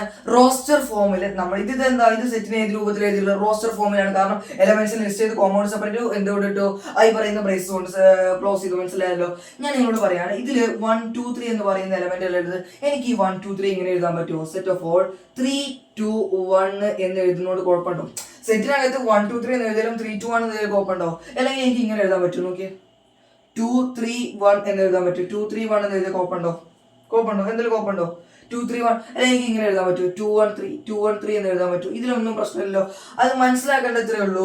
സെറ്റിനകത്ത് എലമെന്റ്സിന്റെ ഓർഡറിന് പ്രാധാന്യമില്ല. 1 2 3 എന്ന് പറഞ്ഞാലും 3 2 1 എന്ന് പറഞ്ഞാലും 2 1 3 എന്ന് പറഞ്ഞാലും 2 3 1 എന്ന് പറഞ്ഞാലൊക്കെ എന്താണ്, സെയിം ആണ്. എന്തിന് ഇമ്പോർട്ടൻസ് ഇല്ല, ഓർഡറിന് യാതൊരു പ്രാധാന്യമില്ല. മനസ്സിലായല്ലോ, യാതൊരു പ്രാധാന്യവും ഇല്ല. എങ്ങനെ വേണം തിരിച്ചും മറിച്ചും കുത്തനെ വരങ്ങനെയൊക്കെ എഴുതിക്കോ, പ്രശ്നമില്ല. പക്ഷെ കോമ കൊണ്ട് സെപ്പറേറ്റ് ചെയ്യണം, ബ്രേസസ് കൊണ്ട് ക്ലോസ് ചെയ്യണം. ഇതിലുള്ള എലമെന്റിനെ മാത്രമേ ഇതായിട്ട് പുറത്തുനിന്ന് ആരും വിളിച്ച് കയറ്റി നോക്കിയാണല്ലോ. രണ്ടാമത്തെ കാര്യം ഞാൻ ഇവിടെ നോക്കി, രണ്ടാമത്തെ ബി എന്ന് പറഞ്ഞ സെറ്റ് പരിഗണിച്ചിട്ടുണ്ടോ ശ്രദ്ധിച്ചോ. ഇതിലുള്ള ആളുകൾ ആരൊക്കെ നോക്കിയോ, 1 ഉണ്ട്, 2 2 3 1 3 2 1. ഈ സെറ്റിന്റെ പ്രത്യേകത എന്താണ്, ഇതില് കുറെ എലമെന്റ്സ് വീണ്ടും വന്നിട്ടുണ്ട്. 1 അപ്പൊ ഞാൻ ഇതിനൊന്ന് മാറ്റിയതാണ്. 1 നോക്കിയാണല്ലോ, 1 ഉണ്ട്. ഇതില് 2 തവണ 2 മൊത്തത്തിൽ 3 തവണ 2 വന്നിട്ടുണ്ട്. എന്ന് വെച്ചാൽ സെറ്റിനകത്ത് 3 തവണ 2 ഒരു കൂട്ടത്തില്. ഇപ്പൊ ഞാൻ നേരത്തെ നമ്മൾ ജില്ലന്റെ കളക്ഷൻ പറഞ്ഞു, അപ്പൊ ഞാൻ എന്ത് ചെയ്യാണ്, അല്ലെങ്കിൽ ഞാൻ വേറെ എന്താ പറയുക, സിമ്പിൾ ആയിട്ട് നിങ്ങൾക്ക് പറഞ്ഞു വേണ്ടിയിട്ട് നമ്മുടെ ഈ പറയുന്ന വവൽസിന്റെ കളക്ഷൻ എടുത്തല്ലോ, എ ഓ. ഞാൻ പറയുകയാണ് നിങ്ങളുടെ അതിൽ ആരൊക്കെ ഉണ്ട്, ഒരാൾ വെച്ചു. അപ്പൊ എ ഉണ്ട്, ഇ ഉണ്ട്, ഐ ഉണ്ട്, പിന്നെ പിന്നെയും മറന്നുകാണ്ട് ഐ ഉണ്ട്, എ ഉണ്ട്, ഇ ഉണ്ട്. അപ്പൊ കുറെ തവണ റിപ്പീറ്റ് ചെയ്തിട്ട് കാര്യമുണ്ടോ? ഒരു സെറ്റില് ഒരു കാര്യം ഒറ്റ തവണ പറഞ്ഞാൽ പോലെ, ഒരു കൂട്ടല്ലേ, ഒറ്റ കാര്യം പറഞ്ഞാൽ ഒറ്റ തവണ പറഞ്ഞ പോലെ അതിലുണ്ടെന്ന് മനസ്സിലാക്കാൻ ഒരു ഒറ്റ തവണ റെപ്രസെന്റ് ചെയ്താൽ മതി. 2 3 തവണ 2 വെച്ച് കുഴപ്പമില്ല, പക്ഷെ നമ്മൾ അതിന് ഒറ്റ തവണയാക്കി പരിഗണിക്കുക. അപ്പൊ കുറെ 2 2 2 2 എന്നിങ്ങനെ എഴുതി പോണ്ട, ഒറ്റ തവണയാക്കി പരിഗണിക്കുക. 2 2 2 3 2 ഞാൻ ഒറ്റ 2 ആക്കി പരിഗണിച്ചിട്ടുണ്ട്. മനസ്സിലായല്ലോ. ഇനി ഇവിടെ അത് കണ്ട് 2 3 ഉണ്ട്, നോക്കിയാൽ 2 3 ഇവിടെ ഉണ്ട്. 3 1 ഞാൻ ഒറ്റ 1 ആക്കി പരിഗണിക്കും. ഇനി അടുത്തത് മറ്റൊരു എലമെന്റ് ആണ് 3, അത് 2 വട്ടം വന്നിട്ടുണ്ട്, പക്ഷെ എനിക്ക് ഒറ്റ എലമെന്റ് ആക്കി പരിഗണിച്ചാൽ മതി. അപ്പൊ തന്നെ മനസ്സിലാവും ആ കൂട്ടത്തിൽ അയാൾ ഉണ്ട് എന്ന് മാത്രം പരിഗണിച്ചാൽ മതി. മനസ്സിലായല്ലോ, എത്ര എണ്ണം എന്നതിന്റെ കാര്യമില്ല. കാരണം ഇതൊരു കൂട്ടമാണ്, ആൾക്കാരുടെ അറേഞ്ച്മെന്റ് അല്ല, ഇതൊരു കൂട്ടം മാത്രമാണ്. ഇതിൽ ആളുകൾ എത്രത്തോളം ഉണ്ട്, ആരൊക്കെ ഉണ്ടെന്ന് മാത്രം മനസ്സിലായാൽ മതി. മനസ്സിലായല്ലോ. അതുകൊണ്ട് മനസ്സിലാക്കേണ്ട 2 കാര്യത്തിലേ ഉള്ളൂ. ഒന്ന്, സെറ്റിലെ റിപ്പീറ്റേഷൻ എഴുതിയാൽ കുഴപ്പമൊന്നുമില്ല, തെറ്റെന്നൊന്നും പറയാൻ പറ്റില്ല ഇങ്ങനെ എഴുതിയാൽ. പക്ഷെ സാധാരണ നമ്മൾ എഴുതുമ്പോൾ എങ്ങനെ റിപ്പീറ്റ് ചെയ്ത് എഴുതിക്കൂല. രണ്ടാമത്തെ കാര്യം, ഈ പറഞ്ഞാൽ ഓർഡറിന് ഇമ്പോർട്ടൻസ് ഇല്ല. എന്തുകൊണ്ട് ഓർഡറിന് ഇമ്പോർട്ടൻസ് ഇല്ല, റിപ്പീറ്റേഷൻ നോട്ട് അലൗഡ്. ഓർഡറിന് ഇമ്പോർട്ടൻസ് ഇല്ല, റിപ്പീറ്റേഷൻ അലൗഡ് അല്ല. ഈ സിമ്പിൾസ് ഒക്കെ ഓർത്ത് വെച്ചാൽ ഞാൻ നോട്ട് ചെയ്താൽ നിങ്ങൾ അവസാനിപ്പിക്കാം. ഓക്കെ ആണല്ലോ. അതിൽ നമുക്ക് എന്ത് ചെയ്യാം, ഇതിന് നോട്ട് ഇപ്പോൾ ജസ്റ്റ് നമ്മൾ ഇന്ന് എടുത്തത് ആ ഒരു ആദ്യത്തെ കാര്യത്തിനെയും ഈ സിമ്പിൾസ് നിങ്ങൾ എഴുതിയെടുക്കണ്ടോ, മാർക്കരുത്. എന്നാലും നോട്ട് ചെയ്താൽ ഓക്കെ ആണല്ലോ. അപ്പൊ നമുക്ക് ഈ ചാപ്റ്ററിന്റെ നോട്ട് ഒന്ന് വേഗം വായിച്ചു നോക്കാം. സെറ്റ്സ്, ജോർജ് കാൻഡറാണ് ഇൻട്രൊഡ്യൂസ് ചെയ്തിട്ടുള്ളത്. Well defined collection of distinct objects is called sets. Sets എന്ന് പറയുന്നത് കൃത്യമായി നിർവചിക്കപ്പെട്ട വ്യത്യസ്ത ഒബ്ജക്റ്റുകളുടെ കൂട്ടമാണ്. മനസ്സിലായല്ലോ. അപ്പോൾ ഒന്ന് പഠിച്ചു വെച്ചേക്കാം. റെപ്രസെന്റേഷൻ ഓഫ് സെറ്റ്, സെറ്റിന് നമ്മൾ 2 വിധത്തിൽ റെപ്രസെന്റ് ചെയ്യുക, റോസ്റ്റർ ഫോമും ടാബുലർ ഫോമും. റോസ്റ്റർ ഫോമിൽ ഓൾ എലമെന്റ്സ് ലിസ്റ്റ് ചെയ്യുന്നു, കോമ സെപ്പറേറ്റ് ചെയ്യുന്നു, എൻക്ലോസ്ഡ് വിത്ത് ബ്രേസസ്. ഓക്കെ, ബ്രേസസ് വെച്ച് നമ്മൾ എന്ത് ചെയ്യുന്നു, എൻക്ലോസ് ചെയ്യുന്നു. മനസ്സിലായല്ലോ? അപ്പൊ ഈ ബ്രേസസ് എങ്ങനെയുണ്ടെന്നൊക്കെ പഠിച്ചു വെക്കുക അടുത്ത ക്ലാസ്സിലേക്ക് വരുമ്പോൾ. ഓക്കെ ആണല്ലോ? ബ്രേസസ് വെച്ച് സെപ്പറേറ്റ് ചെയ്യുന്നു. ഒരു കാര്യം പ്രത്യേകം ശ്രദ്ധിക്കണം, ഇവിടെ നമ്മൾ ഈ റോസ്റ്റർ ഫോമിൽ എഴുതുമ്പോൾ നേരത്തെ 1 2 3 3 2 ആണെന്ന് എഴുതിയ പ്രശ്നമില്ല. ഏത് ഓർഡറിലും എലമെന്റ്സിന് എഴുതുക. കൂടാതെ റിപ്പീറ്റ് ജനറലി നമ്മൾ എന്ത് ചെയ്യില്ല, റിപ്പീറ്റ് ചെയ്യില്ല. മനസ്സിലായല്ലോ? 1 1 എഴുതിയാലും ഒറ്റ 1 ആയിട്ട് പരിഗണിക്കുക. മനസ്സിലായല്ലോ? അത്രയേ ഉള്ളൂ. ഇനി നിങ്ങൾ ചെയ്യേണ്ട ഒരു കാര്യം, നമ്മൾ നേരത്തെ ഞാൻ പഠിപ്പിച്ചപ്പോൾ എന്ത് ചെയ്യുന്നുണ്ട്, റോസ്റ്റർ ഫോമിന് എക്സാമ്പിൾ പഠിപ്പിച്ചിട്ടുണ്ടല്ലോ. എക്സാമ്പിൾ മാത്രമാണ് പഠിപ്പിച്ചത്. ആ എക്സാമ്പിൾ നിങ്ങൾ ഇതിനടിയിൽ എഴുതി കൊടുക്കുക. നോട്ടോട് തന്നിട്ട് എക്സാമ്പിൾ നിങ്ങൾ അവിടെ നിന്ന് നേരത്തെ പഠിച്ചോടുന്ന് എടുത്ത് എഴുതുക. ഓക്കെ ആണല്ലോ? സെൽ ബിൽഡർ ഫോമോ അതിന്റെ റൂൾ മെത്തേഡ്, പ്രോപ്പർട്ടി മെത്തേഡ് എന്നൊക്കെ പറയാറുണ്ട്. ഇവിടെ നമ്മൾ എന്ത് ചെയ്യുന്നു, എല്ലാ എലമെന്റ്സിനും കൂടെ ഉള്ള ഒരു കോമൺ ആയിട്ടുള്ള പ്രോപ്പർട്ടിയെ മാത്രം ഒരു വേരിയബിൾ വെച്ച് സൂചിപ്പിക്കുന്നു. All elements of A set poses A single common property. Single common property, ഒറ്റ കോമൺ പ്രോപ്പർട്ടി എന്ത് ചെയ്യുന്നു, അതിന് നമ്മളൊരു വേരിയബിൾ വെച്ച് എന്ത് ചെയ്യുന്നു, നമ്മൾ ഇങ്ങനെ ഡിനോട്ട് ചെയ്യുന്നു. മനസ്സിലായല്ലോ? എങ്ങനെ എഴുതുക, ബ്രേസ് ഇടുന്നു, എക്സ് എഴുതുന്നു, ഒരു രണ്ട് കുത്തിടുന്നു, കോളൻ ഇടുന്നു, ശേഷം ആ എക്സിന്റെ പ്രോപ്പർട്ടി എഴുതി കൊടുക്കുന്നു. മനസ്സിലായല്ലോ? അത്രയുള്ള പരിപാടി സിമ്പിൾ ആണല്ലോ. അതിന്റെയും എക്സാമ്പിള് നേരത്തെ പറഞ്ഞുകൊടുന്ന് എഴുതി കൊടുക്കുക. ഇനി അടുത്തൊരു കാര്യം നിങ്ങൾ ചെയ്യേണ്ടത്, ഞാനിപ്പോ ഇതല്ല, ഇത് കഴിഞ്ഞ് നമ്മൾ സം സിമ്പിൾസ് ഓഫ് മാത്തമാറ്റിക്സ് എന്ന് പറഞ്ഞ ടോപ്പിക് കൂടി പഠിച്ചല്ലോ. ആ സിമ്പിളും കൂടി നിങ്ങൾ ഈ നോട്ടിൽ താഴെ എഴുതി കൊടുക്കുക. ഓക്കെ ആണല്ലോ? അപ്പൊ നിങ്ങൾക്കുള്ള പണി എക്സാമ്പിൾ എഴുതി കൊടുക്കണം, ആ സിമ്പിൾസും കൂടെ എടുത്ത് എഴുതണം. ഓക്കെ ആണല്ലോ? ഇത്രയുള്ള പരിപാടി. സോ ഞാൻ വീഡിയോ എൻ്റെ ചെയ്യാണ്. അടുത്ത പാട്ട് ഉടനെ അപ്ലോഡ് ചെയ്യും. ഓക്കെ ആണല്ലോ? നിങ്ങൾ ഫ്രണ്ട്സിലേക്കും ഷെയർ ചെയ്തേക്ക്, വീഡിയോസ് ലൈക്ക് ചെയ്തേക്ക്. എന്തെങ്കിലും ഡൗട്ട് അല്ലെങ്കിൽ എന്തെങ്കിലും ക്ലാസ്സിനൊക്കെ പ്രോബ്ലം ലാഗ് ആവുന്നുണ്ടെങ്കിൽ ഒന്ന് കമന്റ് ചെയ്തു. ഓക്കെ ആണല്ലോ? ബൈ.